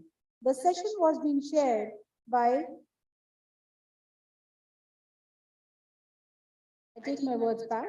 Technical session 2 was also being conducted on academia, industry, societal interface. The session was being chaired by Professor Nilima Gupta, Dr. Vice Chancellor, Dr. Hari Singh Gaur Vishwavidyalaya, Sagar. Was being co-chaired by Dr. Swati Majumdar, Pro-Chancellor, Symbiosis University of Applied Sciences, Indore. The speakers were Dr. Anil Kumar Ramesh, Fellow, Industrial TE Connectivity, Dr. Rajesh Tandon, Founder President of PRIA and UNESCO Co-Chair in Community-Based Research and Societal Responsibility in Higher Education, and Dr. S.S. Mantha, former Chairman, AICTE. Held on outcome-based learning, being chaired by Professor S.P. Tyagarajan, Chancellor of Avinash Lingam University and former Vice Chancellor, Madras University. The session was the speakers contributed to the session were Dr. K.P. Mohanan, Dr. Basu Thakurji Rao, Vice Chancellor, University of Hyderabad, Dr. Alok Kumar Chakrawal, Vice Chancellor, Guru Ghasiram Vishwavidyalaya, Bilaspur. The major contributions and recommendations from the technical session 3 were to have the outcome-based learning and teaching pedagogy in the education system in the higher education. Alongside the Association of Indian Universities business session was being held, in which the major discussion was done over the evaluation pattern, the policy, and the framework. Thank you so much.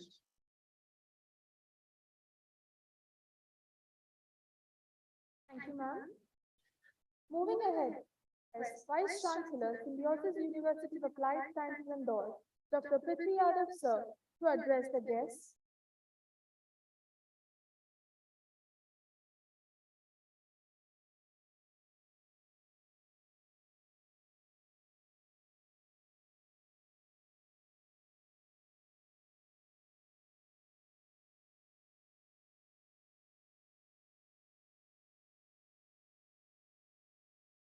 Shri Vishwas Sarangji, Honorable Minister of Medical Education, Government of Madhya Pradesh.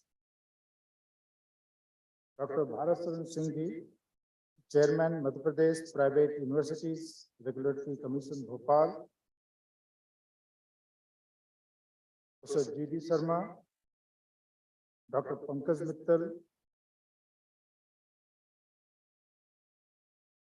participants, Honorable Vice Chancellors from Central Zone Universities. Time for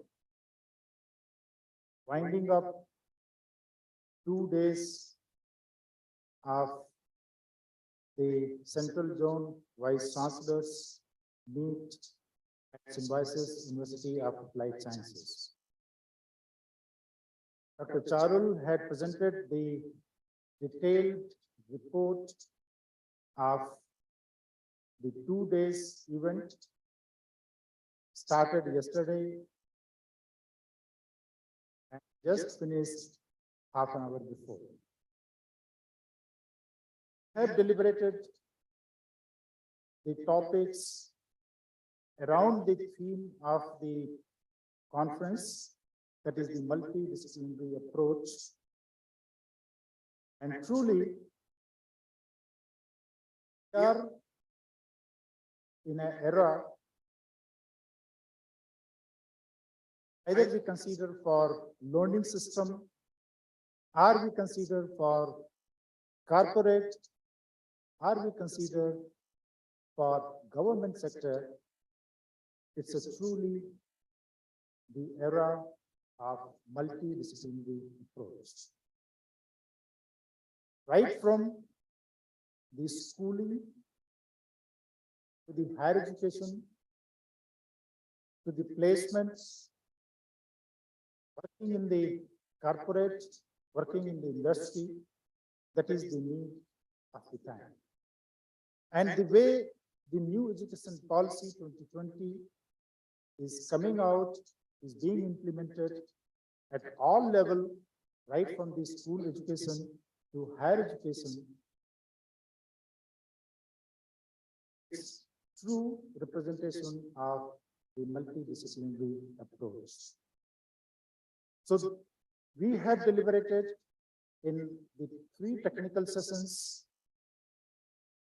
by honorable chairmen, speakers, and the very active participations from the participants present in the hall, both those who are here and also on the virtual mode. So, in a nutshell, it was a true conference of knowledge sharing, active mode, taking the concept of multidisciplinary approach of learning, which is we all seeing that yes, it is the happening, it is the going to happen, and that is the path we all have to follow. Example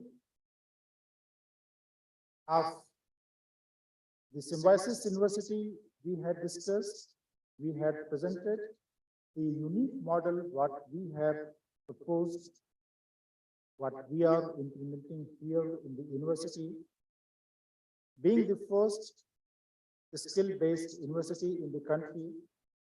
The learning system we have devised that's very unique in the higher education system. And that's the truly representative of what has been proposed in the new education policy. So that's the path we have initiated, we have started. Challenges are there. We are all moving forward, but yes, the new education policy, implementation of new education policy has given us the moral boost. And that moral boost will certainly provide a path to move forward. And I'm really thankful to AIU for taking up this multidisciplinary approach, bringing to all of us and making the path of skilling education in the higher education a reality. So I'm thankful to all the Vice-Chancellor present here, participating in the conference and making this new education policy the main theme, the multidisciplinary approach, a true reality of our learning system. So thanks once more, and I'm really thankful to Sri Bharat Singh Ji for accepting our invitation to be here, gracing the occasion and taking us the blessings for this new path on which we have all started our journey to take it forward. So thank you, sir, for being here. And yes, thanks again to all the Vice Chancellors participating in the conference, coming to Symbiosis, taking all these pain in this, the acute, the winter season you are facing here, even in Indore. So yes, I am really thankful to all of you for visiting here, accepting our hospitality and being part of this knowledge sharing session. Thanks. Thanks.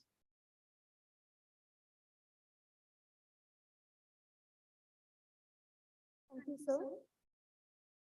Further request Association of Indian University, Dr. Pankaj Mittal ma'am, for the address.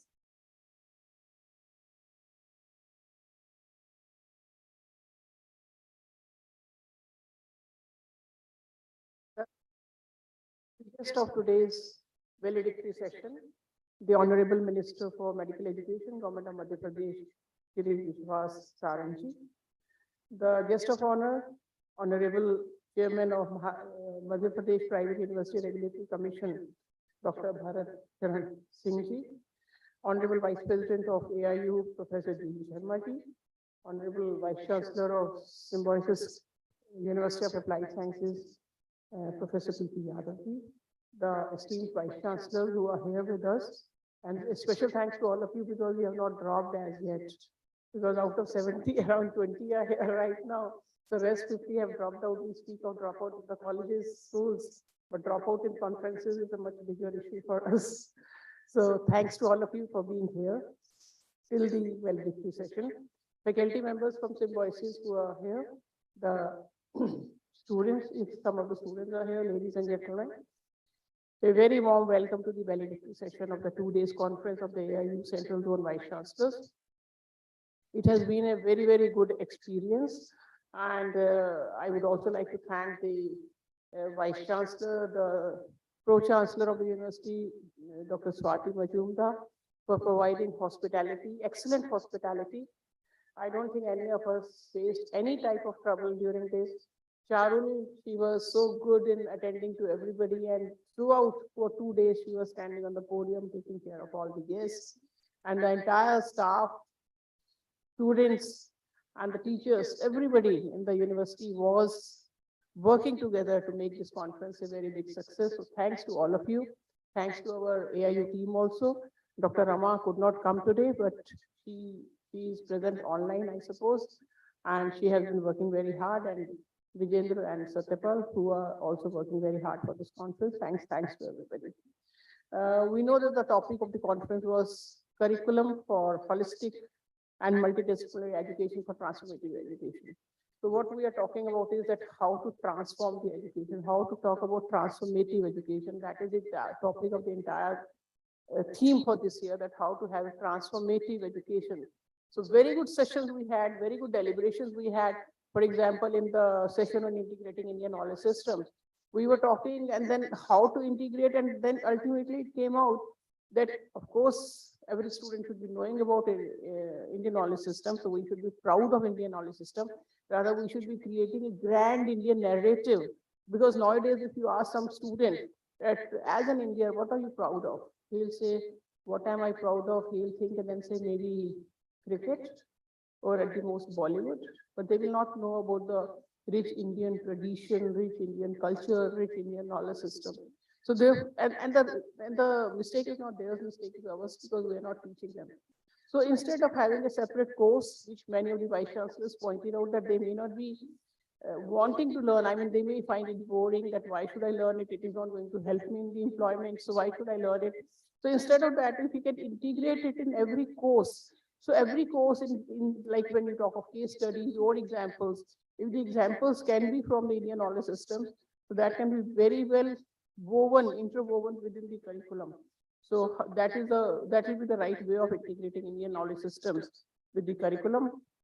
Second session was on university, industry, society interface. Everybody did agree that this type of an interface is required. University industry is common, but university society is still not very, very common. So UGC has also come out with many regulations for the community engagement, fostering community engagement, because we also realize that the university, when they are established, and incidentally, the first university in the world was established in India, Takshila. So the main purpose of the university was that because of the university, the society around the university should develop. But slowly, we are forgetting this purpose, and the universities and the society work in silos. Rather, universities are in the ivory tower, and they feel that anybody outside the university is a lesser motor. So there is a need to connect the two, society and the community, and the bridges are required so that the universities and community connect with each other. So that was very much evident from the session yesterday. And today's session was a great learning experience where we talked about outcome-based learning, what is the difference between output and outcome, how to do outcome-based learning, how to train teachers for outcome-based learning, how to create students who are themselves good learners, how to shift the focus from teaching to sort of creating learners who can learn on their own, how to measure the outcome, whether to measure or not to measure, and who will measure, whether universities will measure or employers will measure. So very good discussions were held on outcome-based learning. So thanks to all the speakers and all the experts for such wonderful deliberations and very good suggestions. And all these will go in the form of a report, because if all the 5 zonal conferences and the national conference will be making a report and submitting it to the government, UGC, AICT, all the regulatory bodies. So I certainly feel that they'll pick up some of the recommendations and translate them into the policy initiatives which are being issued by the universities and the colleges. So let us hope that the education does transform and we go in for a transformative education. So with this, thank you very much. Thanks for being here. Thanks to people in the dais. Thanks to people in the audience, and thanks for being there with AIU, and AIU with you is with you and for you always. Thank you very much. Thank you.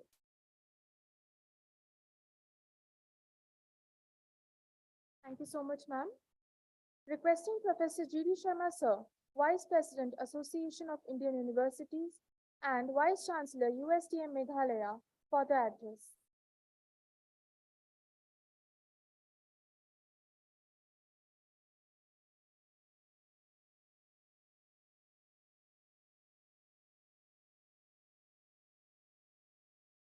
Good afternoon to every one of you. In this valedictory function of the 2 days AIU seminar on development of holistic and multidisciplinary outcome-based curriculum, we have Honorable Medical Minister of Madhya Pradesh Government, Shri Vishwas Sarang sir, as chief guest. Namaskar sir.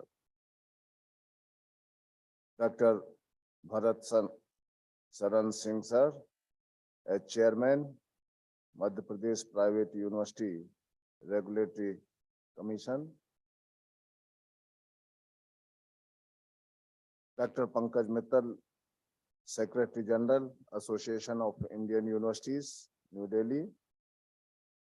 Dr. Prithvi Yadav, Honorable Vice-Chancellor of Symbiosis of the host university. All Honorable Vice-Chancellors present both physically and online. Faculty members, students, officials of Association of Indian Universities, and media persons. At the outset, I thank the Symbiosis organizers, especially Dr. Swati, Madam Pro-Chancellor, who has been kind enough to be here yesterday and to allow us to host and meet and see the university, and having so many vice chancellors of this region who have attended this very important meeting and third seminar in the series of transformative higher education for becoming Atmanirbhar Bharat. In this, I must say that parallelly we had 2 days seminar organized by Vidyarthi Vishwa Bharati as well as AIU, and the methodology which have been carried out in Symbiosis was dealing specifically in developing curriculum for multidisciplinary, outcome-based, and creating holistic development of the youths. Other two forthcoming regional meeting and seminar of AIU, next will be in southern region, to be organized by Andhra University Visakhapatnam on assessment and evaluation of higher education as per the NEP 2020, and the next final will be in Maharashtra, Dr. B.R. Ambedkar University, Aurangabad, on the quality of the research. And ultimately, all these 5 will be compiled in annual AIU meeting in University of Science Technology Meghalaya from 23rd to 25th March. As Madam Pankaj has mentioned, that the purpose of this Central Zone Vice Chancellors Meet was to bring the vice chancellors of this region on a common platform to create and share the strength of each other and also provide support who are lacking in some resources. What we have seen through a very, very eloquent lectures and discussions held so nicely, the speakers have made presentations that so much strength lies in our university system. Some of the universities in this region have gone ahead, much ahead. They have already implemented NEP 2020, but some of them, particularly where this affiliation system is there, because the diversity of colleges, location of colleges and the students, and also socio-economic factors, they are also taking into all these factors into consideration so that this becomes most successful. But one thing we have seen that everyone wants to implement. That is the very positive things. And the reason is the policy itself has been made for the first time in 21st century after 34 years, involving more than 2.5 lakhs stakeholders, one of the biggest in the world, taking part in consultation and all this. All feel that we are part of the policy.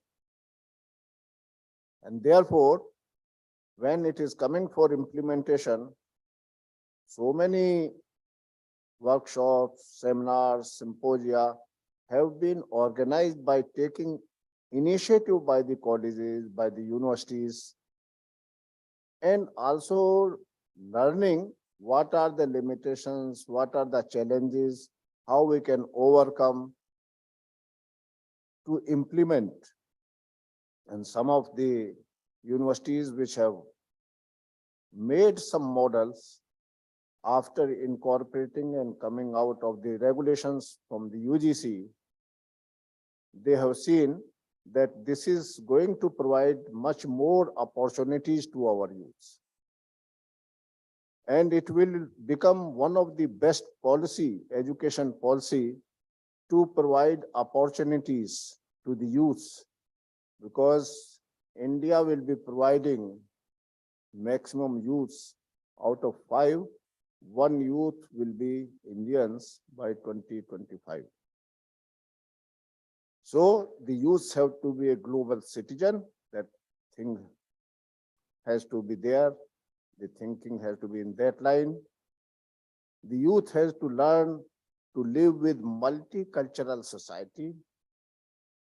The youth has to learn multi-languages, keeping his or her own language in mind with Indian ethos, ethics, value systems, so that he or she remains inclusive, not exclusive, and therefore create a new ecosystem of learning. And that is how the teachers' training has also been started now. A number of universities, especially AIU, has also thought last year and given 10 centers initially to 10 universities to organize continuously such trainings for the teachers as faculty development program, how they can facilitate and become one of the key trainers in imparting knowledge and creating better way in sharing the resources. We have seen for the first time the concept of bridging industries and universities. The first time from our mindset, the things are going that a person having PhD, this specialization, super specialization will be professor.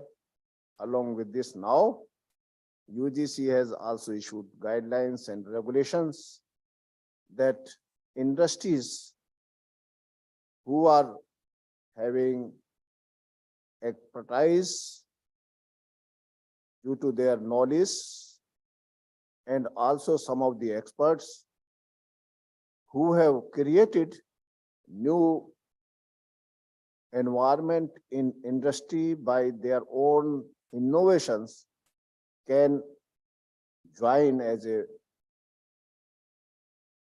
professor, and for that these guidelines are going to help the universities to appoint them. A lot of new concepts have been coming to university systems for the first time, where these are giving more opportunities and also experimental orientation for the universities, whether it can work or not. Also, to convert non-formal activities into formal activities. Number of colleges, universities, they do a lot of social activities, societies activities, working with society. But now all these activities can be converted into credit form, that is into the formal education, so that students get assessed and feel that they have done something innovative contribution. They can choose to make careers, as Professor Chakravarti Sahab gave example in morning, that a person getting degree from the best institute in our country, IIM, not choosing to join job, but getting into the new input into the business and now becoming a unicorn. Another example from Northeast, similar one, a student from IIM got job, did job for 2-3 years. He has started now blended wild tea. The wild tea nobody is using. He is collecting, blending with different flavors, and he has earned nearly 100 crores. So he has signed with MOU with our university, and what he has done, the next is Momo. You might have heard this is one of the food. The Momo is used in northeastern region, also Southeast Asia, with different vegetarians, non-veg, and each state is having different taste. So the technology he has prepared for Memo, the Memo can be kept for 1 month. So transportation and all this thing, no problem. So what is required, that the traditional knowledge which we have so much, if it is provided input scientifically, it will provide more and more opportunity to create new businesses. And how these opportunities needs to be brought as incubators in our university systems, and this can become the part of our curriculum, that with the very less input, the students can be given those fusion of their idea, that how these opportunities can take them to this world over. through the technology. So these 2 days interaction has been very fruitful, very vibrant, and involving many of our honorable vice chancellors. Their inputs have been very, very useful.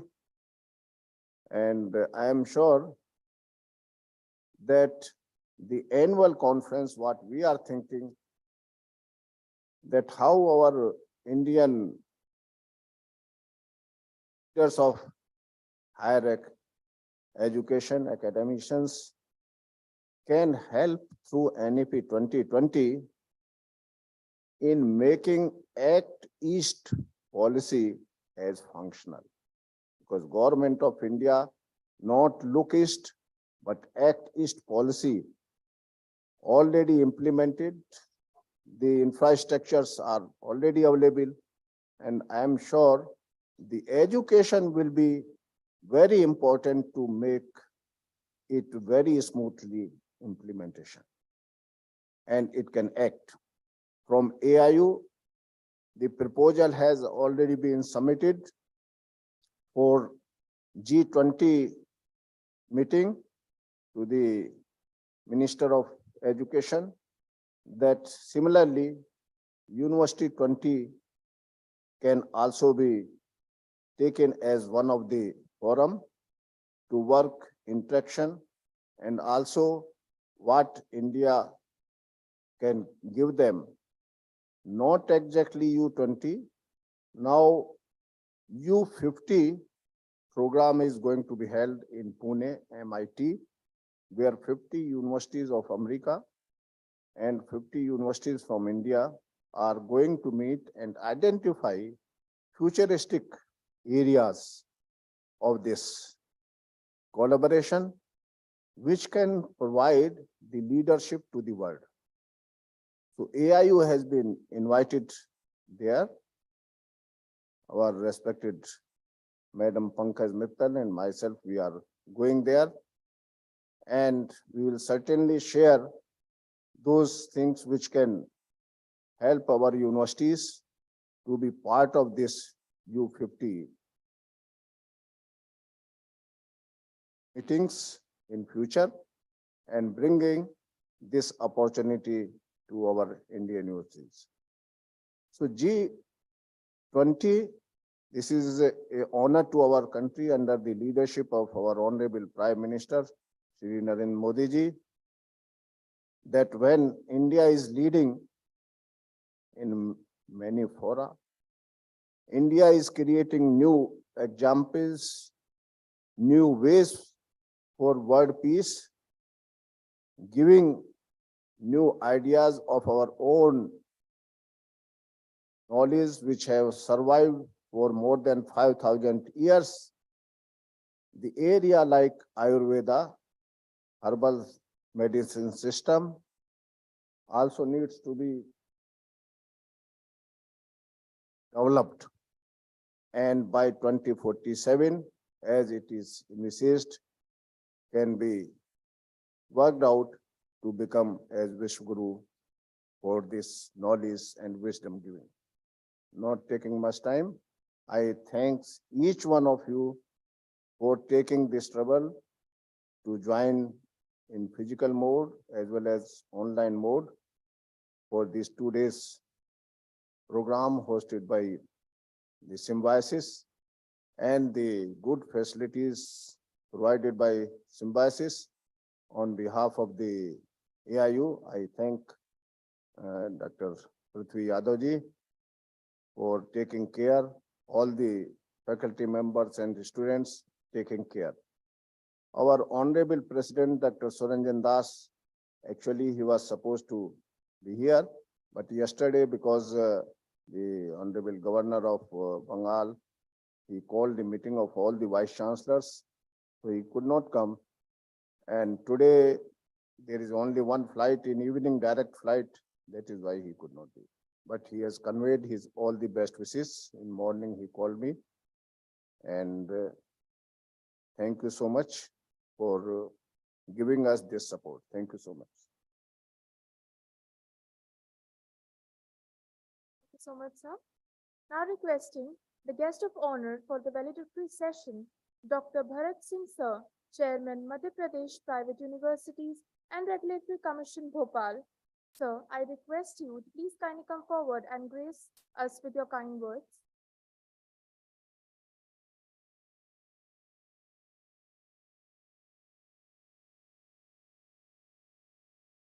घर वाले इधर आ सकते हैं।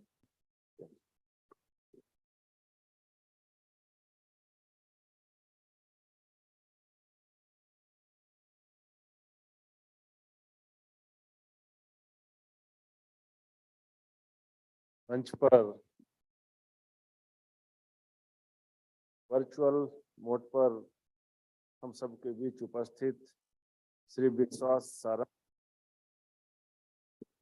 Medical education minister government of Madhya Pradesh, AIU के vice president professor GD Sharma ji, secretary general Pankaj Mittal ji, कुलपति doctor पृथ्वी यादव जी एवं यहाँ पर उपस्थित सभी सम्मानीय कुलपति गण।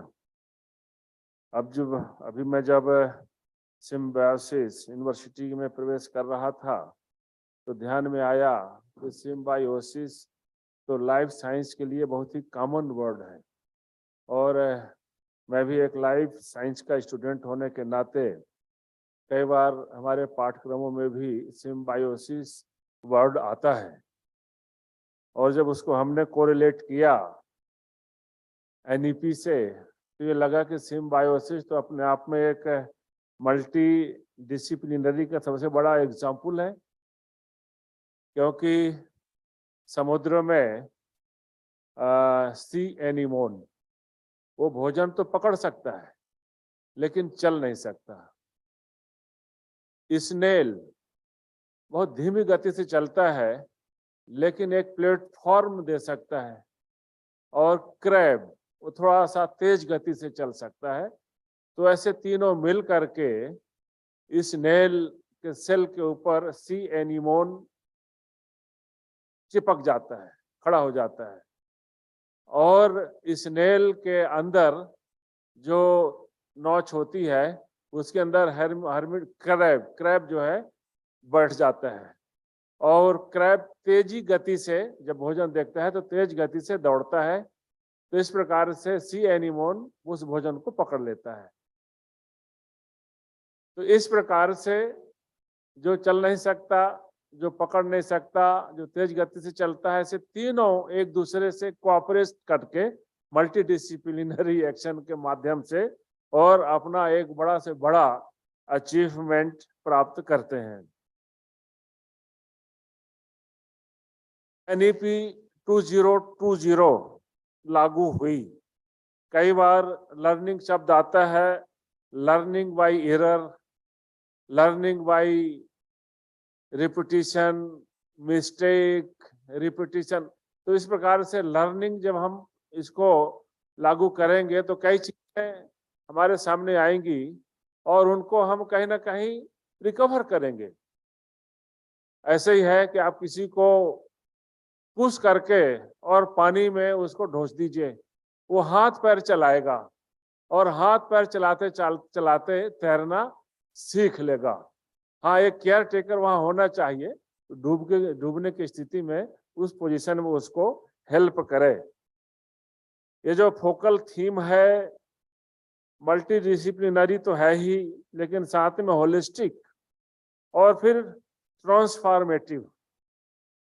और जब हम ट्रांसफॉर्मेशन की बात करते हैं तो ये मल्टी डायमेंशनल वर्ड है, वो चाहे ह्यूमैनिटीज हो, साइंस हो, इकोनॉमिक, हिस्ट्री।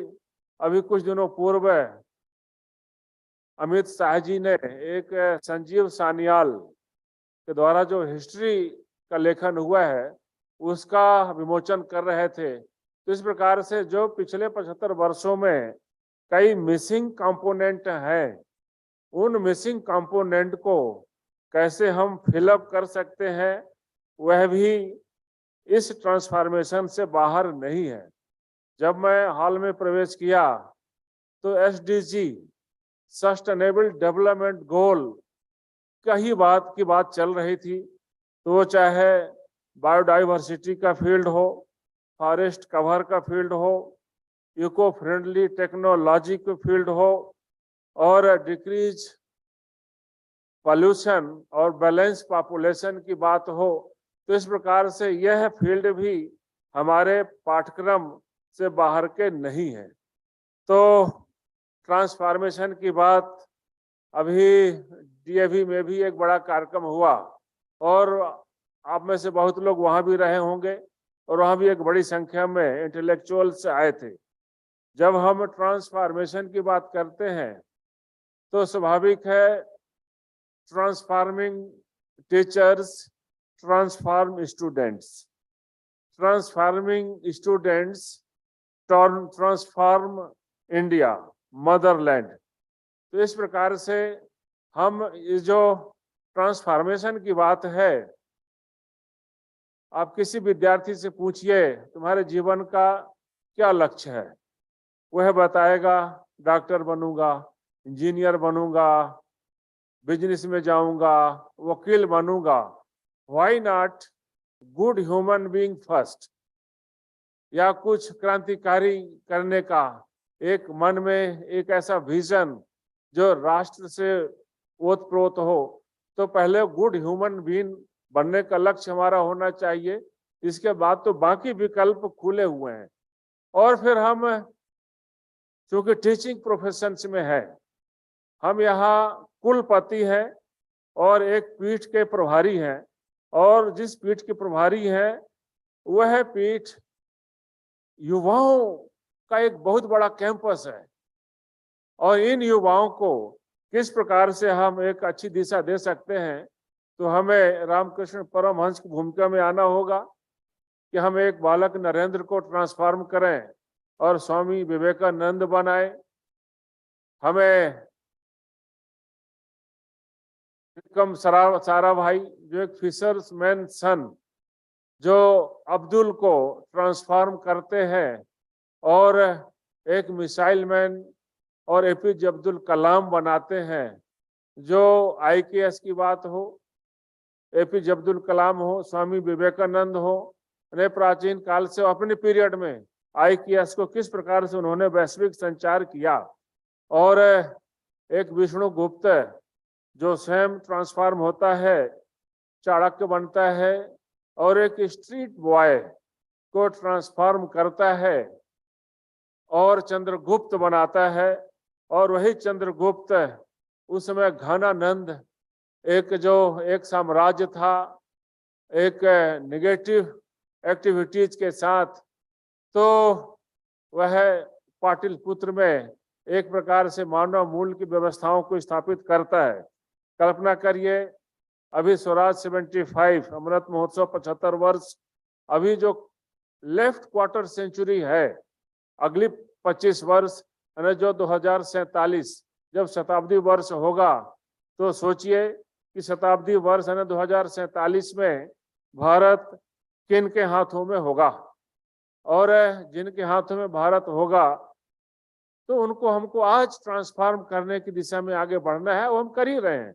और उसे भी कहा जाता है कि देश के भविष्य जानना हो, किसी भी देश का भविष्य कैसा होगा, तो वर्तमान की शिक्षा व्यवस्था का अध्ययन कर लीजिए। जिस प्रकार से वर्तमान की शिक्षा व्यवस्था होगी, उसी प्रकार से भविष्य का युवा होगा, और उसी प्रकार से भविष्य का देश होगा। समय की सीमा है। माननीय मंत्री जी काफी देर से इंतजार कर रहे हैं, तो भी मैं 1-2 मिनट का समय उनकी अनुमति से लेना चाहूंगा। एक कहावत है, जैसी दृष्टि वैसी सृष्टि, कि हम एक बहुत ही नेक काम में लगे हुए हैं। वो कहते हैं एक बड़े क्षेत्र में निर्माण कार्य चल रहा था, काफी श्रमिक काम कर रहे थे, कुछ हमारे जैसे लोग उस क्षेत्र से निकले और जिज्ञासा हुई कि पता किया जाए यहाँ क्या हो रहा है। किसी ने पूछा, भाई क्या कर रहे हो? सामने वाले ने उत्तर दिया, अरे क्या कर रहे हैं, मजदूरी कर रहे हैं, गृहस्थी या परिवार चला रहे हैं।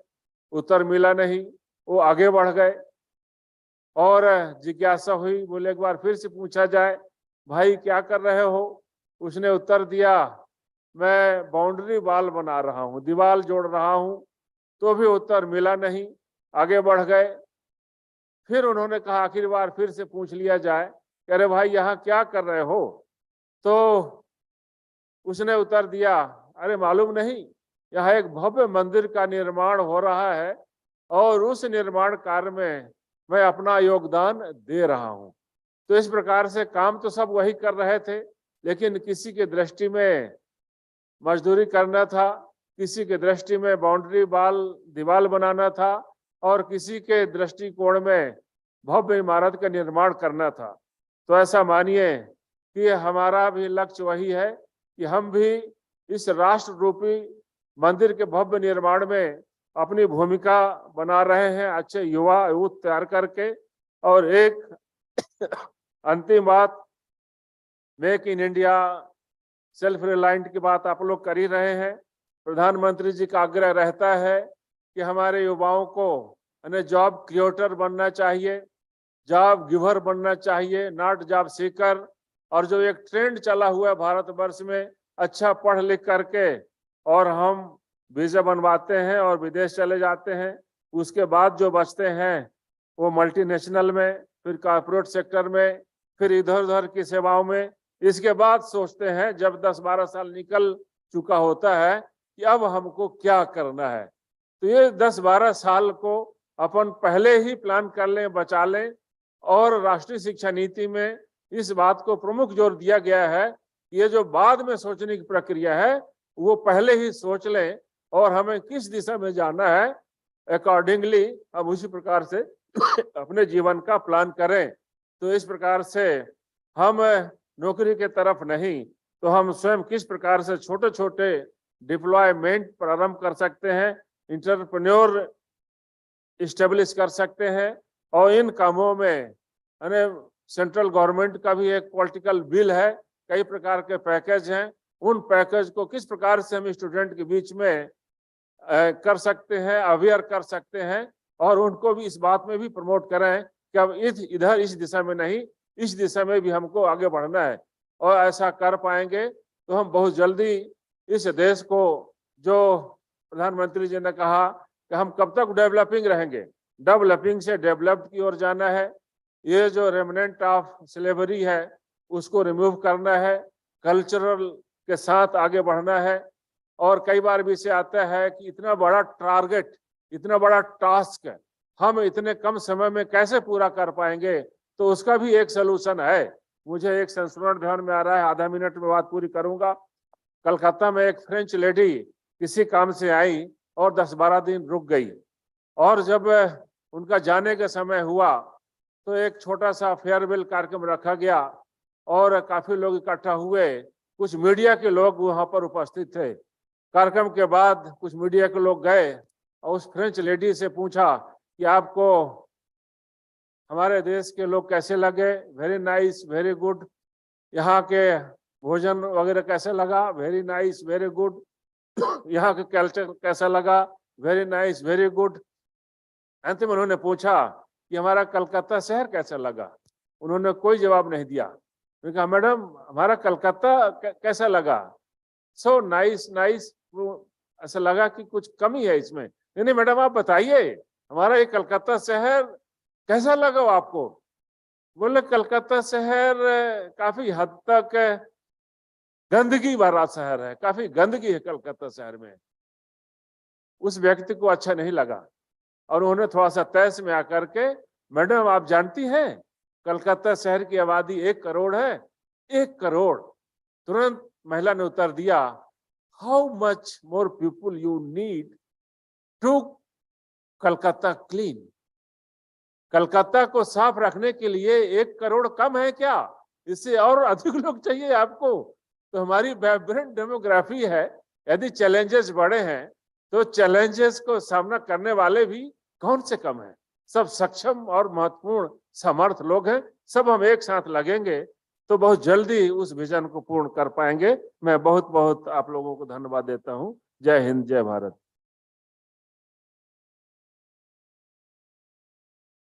So much, sir.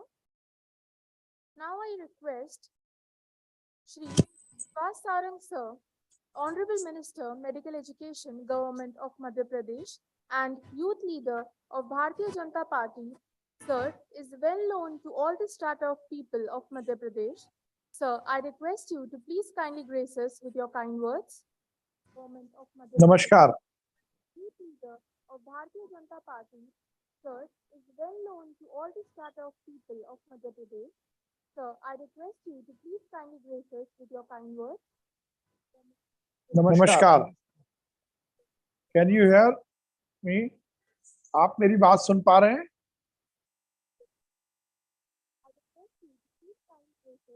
Yes, sir, you are audible. जी नमस्कार। आज के इस बहुत ही महत्वपूर्ण कार्यक्रम में हमारे बीच में उपस्थित आदरणीय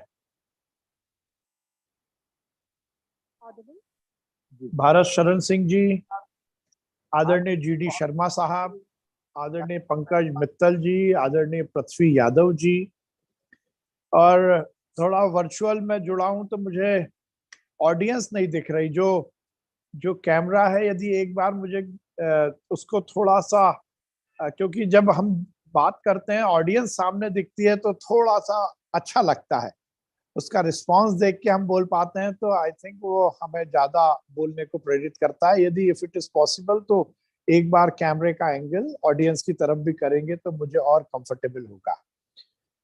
मैं बहुत धन्यवाद दूंगा। इसके साथ ही मैं मेरे बहुत परम मित्र आलोक मिश्रा जी को भी बहुत धन्यवाद दूंगा कि उन्होंने मुझे इस बहुत ही महत्वपूर्ण कार्यक्रम में आपके साथ जुड़ने का मौका दिया।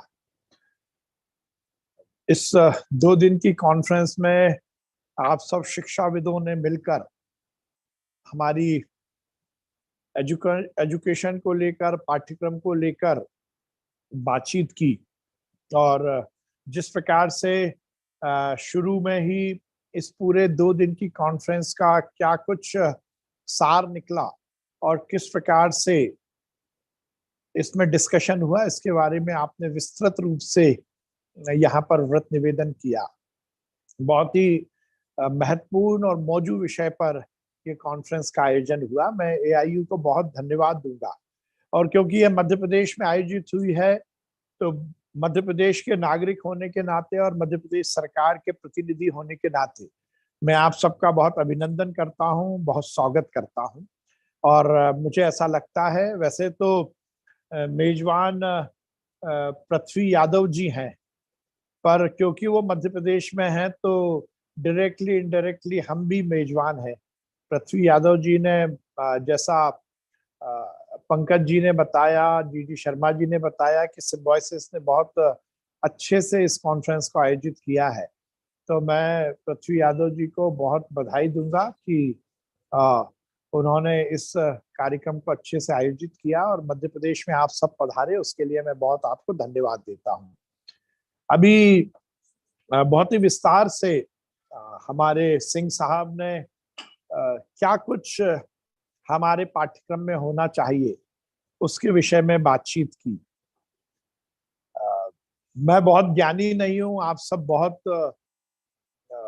सरस्वती पुत्र हैं, आपके पास पढ़ाई को लेकर, शिक्षा को लेकर बहुत बड़ा नॉलेज है, इसलिए मैं बहुत लंबी बात तो आपके बीच में कर नहीं पाऊंगा। मैं तो छोटा मोटा व्यक्ति हूं, बहुत ज्यादा कुछ जानकारी नहीं रखता हूं, पर मुझे लगता है कि यदि हम पाठ्यक्रम की बात करते हैं तो निश्चित रूप से ये बहुत जरूरी है कि शिक्षा, क्योंकि मेरा मानना है कि माँ और बाप किसी व्यक्ति को जन्म देते हैं, पर वो व्यक्ति समाज का और देश का नागरिक बनाने की यदि प्रक्रिया कोई करता है तो वो केवल और केवल शिक्षा करती है।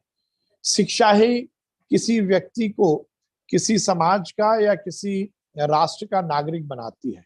इसलिए किसी भी व्यक्ति के जिंदगी में सबसे महत्वपूर्ण यदि पक्ष है तो वो निश्चित रूप से शिक्षा है। शिक्षा के माध्यम से हम आगे आने वाले समय में कैसे नागरिकों का निर्माण करें, इसका निर्धारण होता है। अब ये अलग बात है, ये बहस का विषय है कि आजादी के 75 साल के बाद भी हमें हमारी शिक्षा नीति के बारे में कहीं ना कहीं विचार करना पड़ रहा है।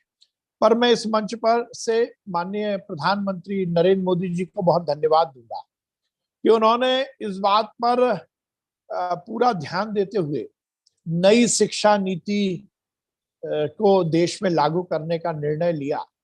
और निश्चित रूप से जिस प्रकार से हमारे शिक्षाविदों के परामर्श से ये नई शिक्षा नीति का निर्माण हुआ है, नई शिक्षा नीति को लागू करने का निर्णय लिया गया है, उसने निश्चित रूप से वो गुलामी वाली मानसिकता की लॉर्ड मैकॉले की शिक्षा पद्धति को समाप्त करते हुए इस देश में कुछ अच्छे परिवर्तन लाने की पहल की है और उसकी शुरुआत की है।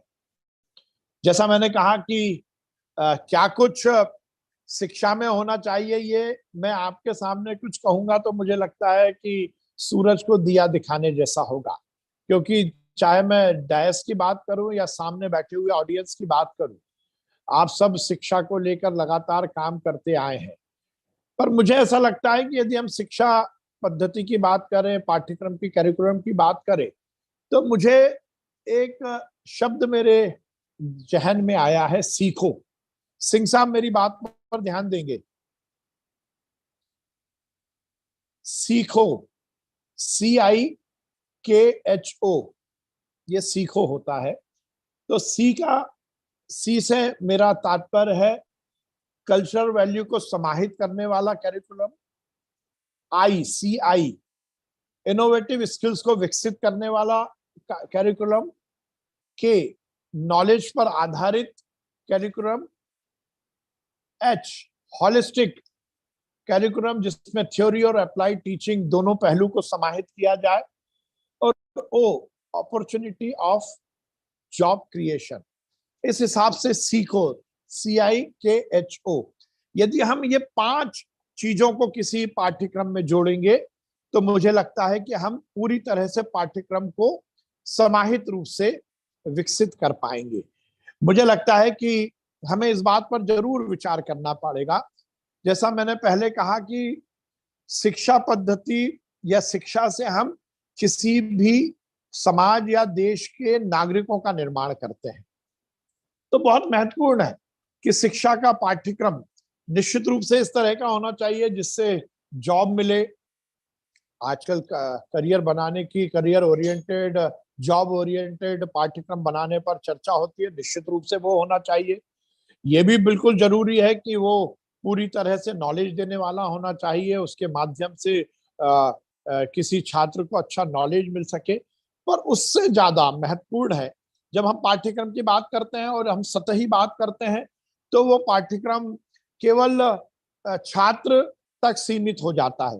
मुझे लगता है शिक्षा का पाठ्यक्रम छात्र के लिए तो बनना ही चाहिए, सबसे महत्वपूर्ण है कि वो देश के लिए बनना चाहिए।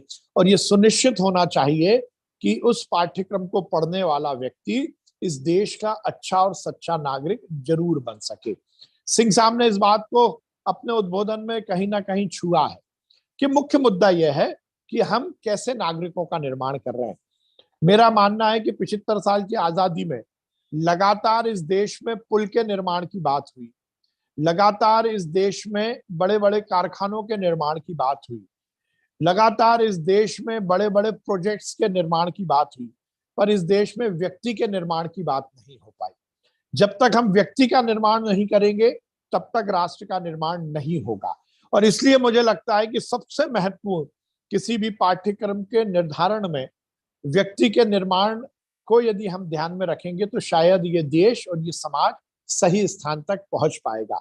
यहाँ पर रामकृष्ण परमहंस की बात हुई। निश्चित रूप से इस देश का युवा, आज में मैं ताकत के साथ कहता हूं, अब मुझे जो कैमरा पर्सन है उसने अभी तक मुझे ऑडियंस के दर्शन नहीं कराए। मुझे लगता है कि ऑडियंस में निश्चित रूप से कुछ युवा जरूर बैठे होंगे। तो मुझे ऐसा विश्वास है कि इस देश का युवा आज भी विवेकानंद बनने को तैयार है। जरूरत है रामकृष्ण परमहंस की। यदि रामकृष्ण परमहंस इस देश को मिल जाए तो इस देश का युवा भी विवेकानंद बनने को तैयार है। कहने का तात्पर्य यह है कि हमें दिशा दिखाने वाला, हमें मार्ग प्रशस्त करने वाला कोई ना कोई व्यक्ति जरूर मिलना चाहिए। मैं फिर रिपीट करूंगा कि इस देश में नरेंद्र मोदी जी ने हर विषय में समाहित रूप से विचार किया, चाहे इस देश की फॉरेन पॉलिसी की बात हो, चाहे इस देश की इंटरनल सिक्योरिटी की बात हो, चाहे इस देश की फाइनेंशियल कंडीशन और फाइनेंस की बात हो, अर्थनीति की बात हो या शिक्षा नीति की बात हो। नरेंद्र मोदी जी ने यह स्थापित किया कि हम इस देश के यदि निर्माण की बात करते हैं तो निश्चित रूप से हम हर विषय पर समाहित रूप से विचार करेंगे। मुझे याद है 15 अगस्त 2014 को जब लाल किले की प्राचीर से प्रधानमंत्री जी के रूप में नरेंद्र मोदी जी ने उद्बोधन दिया तो उन्होंने एक बहुत ही छोटे विषय पर शुरुआत की और आज हमें लगता है कि वो कितना बड़ा विषय। उन्होंने कहा घर घर में टॉयलेट बनवाऊंगा और मुझे याद है उस समय जो क्रिटिक थे, जो विपक्ष के लोग थे, उन्होंने इस बात को लेकर बहुत मजाक उड़ाया था। पर अभी गुरुशरण हमारे सिंह साहब ने इस विषय पर कलकत्ता से जुड़ी हुई बात की कि निश्चित रूप से किसी भी सभ्य समाज में सफाई को लेकर कहीं ना कहीं चर्चा होनी चाहिए। आज इस देश में सफाई को लेकर चर्चा होती है, इस देश में लोग इस बात को लेकर निश्चित रूप से बात करते हैं कि इस देश में अब सफाई रहने लगी है। अलग अलग शहरों में इसका कंपटीशन होता है। आप जिस शहर में बैठे हैं वो हिंदुस्तान का सबसे साफ सुथरा शहर इंदौर है। तो आज इस बात को लेकर चर्चा होने लगी, घर घर टॉयलेट बनने लगे। बताइए 70 साल बाद इस देश में किसी सरकार को इस बात का प्रयास करना पड़ा कि घरों में टॉयलेट हो। ये सभ्य समाज की शायद निशानी नहीं थी, परंतु आज इस देश के प्रधानमंत्री जी ने एक समेकित विकास, एक समावेशी विकास पर काम किया है और उसमें सबसे महत्वपूर्ण बात यही है कि सड़क, पानी, बिजली, नाली का उपयोग करने वाले मानव मात्र के विकास के बारे में भी सरकार ने सोचा है और वो निश्चित रूप से शिक्षा के माध्यम से ही संभव है। मुझे लगता है कि ये 2 दिन निश्चित रूप से हमारे सेंट्रल जोन के जो वाइस चांसलर के पार्टिसिपेशन के बाद शिक्षा पद्धति, शिक्षा के विकास, शिक्षा के उन्नयन और शिक्षा के उत्कर्ष के लिए बहुत महत्वपूर्ण होंगे। मुझे लगता है कि महत्वपूर्ण यही है कि हम सब मिलकर इस देश के अच्छे और सच्चे नागरिकों का निर्माण करें। हम ये सुनिश्चित करें कि हिंदुस्तान में रहने वाला हर एक व्यक्ति इस देश के संविधान का पालन करे, इस देश के नवनिर्माण में अपना कुछ लगाने का संकल्प लेते हुए अपने जीवन को आगे बढ़ाए। मेरा ये मानना है कि इस देश में डॉक्टर्स तो बने, जैसा सिंह साहब ने कहा कि निश्चित रूप से डॉक्टर्स, इंजीनियर, साइंटिस्ट सब बने, परंतु हम जो बने वो इस देश के लिए बने, केवल अपने लिए नहीं बने। माननीय प्रधानमंत्री जी का सपना है, अभी हम आजादी के 75 वर्ष मना रहे हैं, हम 2047 में आजादी के 100 वर्ष मनाएंगे और उस समय मुझे लगता है कि हमें जिस फॉर्मूले पर 2047 के जिस फॉर्मूले पर काम करना है वो भी मोदी है। MODI, master plan for developed India, Modi, MODI। मुझे लगता है कि 2047 में ये देश डेवलप्ड हो, हम विकासशील से विकसित राष्ट्र के रूप में पहुंचे और उसमें निश्चित रूप से हमें मोदी फॉर्मूला अपनाना पड़ेगा। हम इस देश के नवनिर्माण में अपना सर्वस्व लगाने के संकल्प के साथ बच्चों को तैयार करें। हमारा पाठ्यक्रम इसी तरह का होना चाहिए जिससे हम देश में अच्छे और सच्चे नागरिकों का निर्माण कर सकें। मैं AIU को बहुत धन्यवाद दूंगा कि उन्होंने एक बहुत ही मौजूद विषय पर, बहुत ही महत्वपूर्ण विषय पर 2 दिन के इस सिंपोजियम का, इस सेमिनार का आयोजन किया और यहाँ पर पार्टिसिपेट करने वाले सभी जो हमारे पार्टिसिपेंट्स हैं उन्हें 2 दिन तक अलग अलग विषय पर अपने विचार व्यक्त किए। AIU उनको संकलित करेगा और निश्चित रूप से ये आगे आने वाले समय में हिंदुस्तान और हिंदुस्तान के नवनिर्माण के लिए बहुत ही महत्वपूर्ण ये 2 दिन साबित होंगे, ऐसा मेरा विश्वास है। मैं AIU को बहुत धन्यवाद देता हूँ, हमारे पंकज जी को, आलोक जी को इस बात का धन्यवाद देता हूँ कि उन्होंने मुझे इस कार्यक्रम में आप सबसे वर्चुअली मिलने का, वैसे तो मैं इस कार्यक्रम में आने वाला था और मेरा पूरा प्रोग्राम बन गया था, परंतु आज कोई बहुत महत्वपूर्ण बैठक माननीय मुख्यमंत्री जी ने आज सुबह रखी तो ये पॉसिबल नहीं था कि मैं 1 बजे तक पहुंच पाऊं। मैंने ऑर्गेनाइजर से ये रिक्वेस्ट भी किया था कि यदि ये प्रोग्राम थोड़ा लेट हो जाए तो मैं आ पाऊंगा, पर ऐसी परिस्थितियां थी कि ये प्रोग्राम का टाइम भी आप रिशेड्यूल नहीं कर सकते थे। इस बात का मुझे बहुत अफसोस है कि मैं आपके पास नहीं आ पाया, परंतु ये हिंदुस्तान का और हमारे साइंस का बड़ा अच्छा पक्ष है कि आज हम वर्चुअल भी इस ढंग से बातचीत कर पाते हैं जिसमें कि हम अपने विचारों का आदान प्रदान कर सकते हैं। मुझे इस बात का जरूर अफसोस है कि मैं स्वयं वहां पर उपस्थित नहीं हो पाया, पर मैं बहुत शुभकामनाएं और बधाई देता हूं इस बहुत ही महत्वपूर्ण कार्यक्रम के आयोजन की। हमारे सिम्बॉयसिस को भी बहुत धन्यवाद देता हूं कि उन्होंने मध्य प्रदेश की ओर से इस कार्यक्रम को आयोजित किया। AIU को बहुत धन्यवाद देता हूं कि उन्होंने मध्य प्रदेश को इस सेमिनार के लिए चुना, और इस बात का बहुत धन्यवाद कि आपने मुझे यहाँ बुलाया। हम सब मिलकर ताकत के साथ हिंदुस्तान के नवनिर्माण में लगेंगे, और निश्चित रूप से वो काम और कोई नहीं कर सकता। आप जैसे सरस्वती पुत्र शिक्षाविद ही कर सकते हैं। हमारी सरकार, हम राजनीतिक जो क्षेत्र में काम करने वाले लोग हैं, वो इस बात का विश्वास दिलाते हैं कि शिक्षाविदों के सहयोग से हम इस देश में अच्छे सच्चे युवाओं का और नागरिकों का निर्माण करने में सफल रहेंगे। मैं आप सबको बहुत धन्यवाद देता हूं इस कार्यक्रम के आयोजन की, और इस बात का विशेष रूप से धन्यवाद देता हूं कि इस महत्वपूर्ण कार्यक्रम में आपने मुझे आपसे मिलने का, आपसे वर्चुअली मुखातिब होने का मौका दिया है। बहुत बहुत धन्यवाद। आगे भी हम सब मिलकर इस तरह के कार्यक्रमों के माध्यम से एक दूसरे के विचारों का आदान प्रदान करेंगे। 1 मिनट में मैं अपनी बात जरूर करूंगा। मध्य प्रदेश देश का पहला राज्य बना है। हमने, माननीय प्रधानमंत्री जी का ये सपना था, हमारे मुख्यमंत्री जी का ये सपना था कि हम मेडिकल की पढ़ाई भी हिंदी में शुरू करें। तो मैं यहाँ बताना चाहता हूँ कि हम मध्य प्रदेश के पहले राज्य बने हैं जिसने मेडिकल की पढ़ाई हिंदी में शुरू कर दी है। सिंह साहब को पूरा नॉलेज है। वो जिस दिन इस कार्यक्रम, एक बड़े कार्यक्रम में हमारे देश के यशस्वी गृह मंत्री जी ने हमारी हिंदी की मेडिकल की पढ़ाई की शुरुआत की थी, किताबों का विमोचन किया था, सिंह साहब भी उस कार्यक्रम में भोपाल में उपस्थित थे। हमने एक नई शुरुआत की है और जो बहुत जरूरी है। फिर मैं कहूंगा कि 75 साल की एक बड़े जो हमारी डिस्कशन था उसका हमने एंड किया और हमने ये बात करके दिखाई, क्योंकि जब हम हिंदी में मेडिकल की पढ़ाई की बात करते थे तो लोग बोलते थे it is not at all possible, ये संभव नहीं है। पर हमने वो संभव करके दिखाया, और मैं ये बताना चाहता हूँ यहाँ पर कि हमने उसको बहुत साइंटिफिक तरीके से लॉन्च किया है। उसमें हमने टेक्निकल जो शब्द हैं वो नहीं बदले हैं, वो इंग्लिश में ही जो जिस लैंग्वेज में है उसी को लख रखा है। केवल हमने देवनागरी लिपि में किताबें बनाई हैं, और वो किताब हमने ट्रांसलिटरेट किया, हमने ट्रांसलेशन नहीं किया, ट्रांसलिटरेशन किया है। कहने का तात्पर्य हमने उसका अनुवाद नहीं किया, रूपांतरण किया है। केवल देवनागरी लिपि में लिखा है। किडनी को हमने किडनी लिखा है। हमने बाकी जो टेक्निकल शब्द हैं उनको उसी लैंग्वेज में लिखा है, बस केवल देवनागरी लिपि में लिखा है। जो पॉपुलर बुक्स हैं उन्हीं का हमने ट्रांसलिटरेशन किया है। ऐसे प्रयास मुझे लगता है शिक्षा के उन्नयन के लिए बहुत जरूरी है। हिंदी मीडियम में पढ़ने वाले बच्चे को अंडरस्टैंडिंग और लर्निंग के लिए ये बहुत महत्वपूर्ण आयाम हमने दिया है।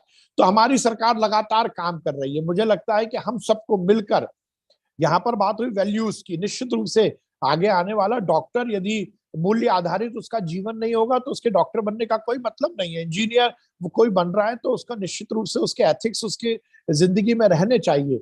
इसलिए हमने फाउंडेशन कोर्स भी मध्य प्रदेश में मेडिकल की पढ़ाई में स्थापित किया है। उसमें हमने ये सुनिश्चित किया है कि इस देश में वो विद्वान जिन्होंने इस देश के लिए कुछ ना कुछ किया है, समाज के लिए कुछ किया है, उनको हम अपने पाठ्यक्रम में जोड़े, उनकी जीवनी को हमने जोड़ा है। और हमारे फर्स्ट ईयर के फाउंडेशन कोर्स में हमने अंबेडकर साहब को जोड़ा है, हमने डॉक्टर हेडगेवार को जोड़ा है, हमने विवेकानंद को जोड़ा है, हमने हमने सरदार वल्लभ भाई पटेल को जोड़ा है। उनकी जीवन दर्शन को हम अपने मेडिकल के स्टूडेंट्स को पढ़ा रहे हैं, और उसको हमने CBC बेस किया है कि हमारे हेडगेवार जी के जीवन से हमारा मेडिकल का स्टूडेंट क्या कुछ ग्रहण करे। अंबेडकर जी के जीवन से वो मेडिकल के क्षेत्र में जाना है तो उसको क्या कुछ ग्रहण करना चाहिए।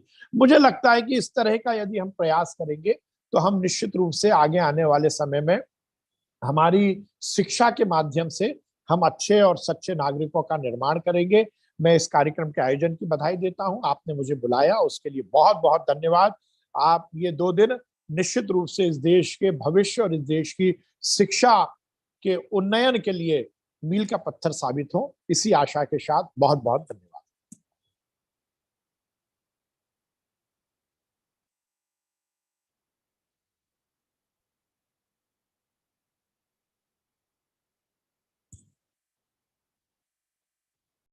University of Applied Sciences, Indore, to propose vote of thanks.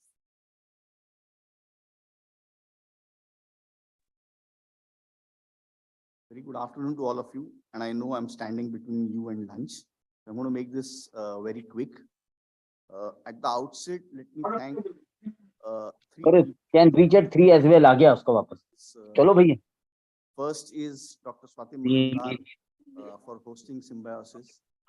Second is meeting cancel हो गई. P. Yadav for कोई meeting आ गई conceiving होगी. this AIU conceiving that Symbiosis will hold the AIU. नहीं अपन ने किया. And second, the entire AIU आना team, तो Dr. Pankaj Mittal. आने तो दे आना तो आया नहीं तो आना तो ये भी जाने. Symbiosis the honor for hosting this conference. Now, there has been a host of speakers.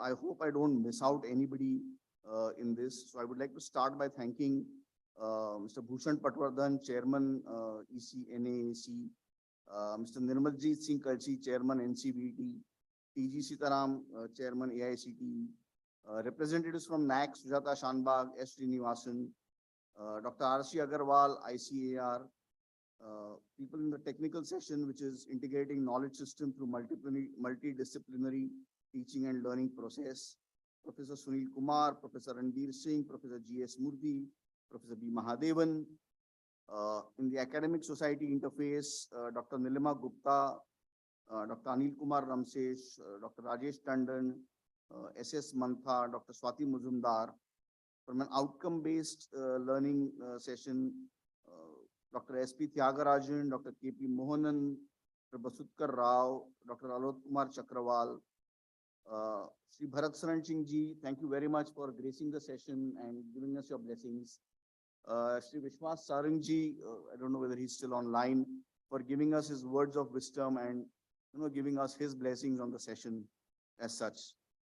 I will fail in my duty if I don't thank the entire staff of SUHAS, which includes faculty, the student management committee, the administration, special mention to Bhavesh Thakur for ensuring we all get our food on time, Registrar Sir for coordinating multiple activities, various committees and various staff members, the housekeeping, the security, the canteen staff, etc. A very special mention to the AIU staff, Vijender ji, Satyapal ji, and Dr. Ramadevi Pani for bearing with us and, ensuring you take care of our idiosyncrasies and ensuring that the session happens very well. I will just leave all of you with the slok from the Gita, which emphasizes the importance as well as the significance of this session.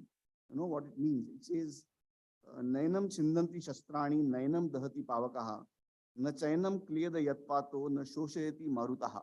Education is something which cannot be killed by air, water, fire, or even the earth as such.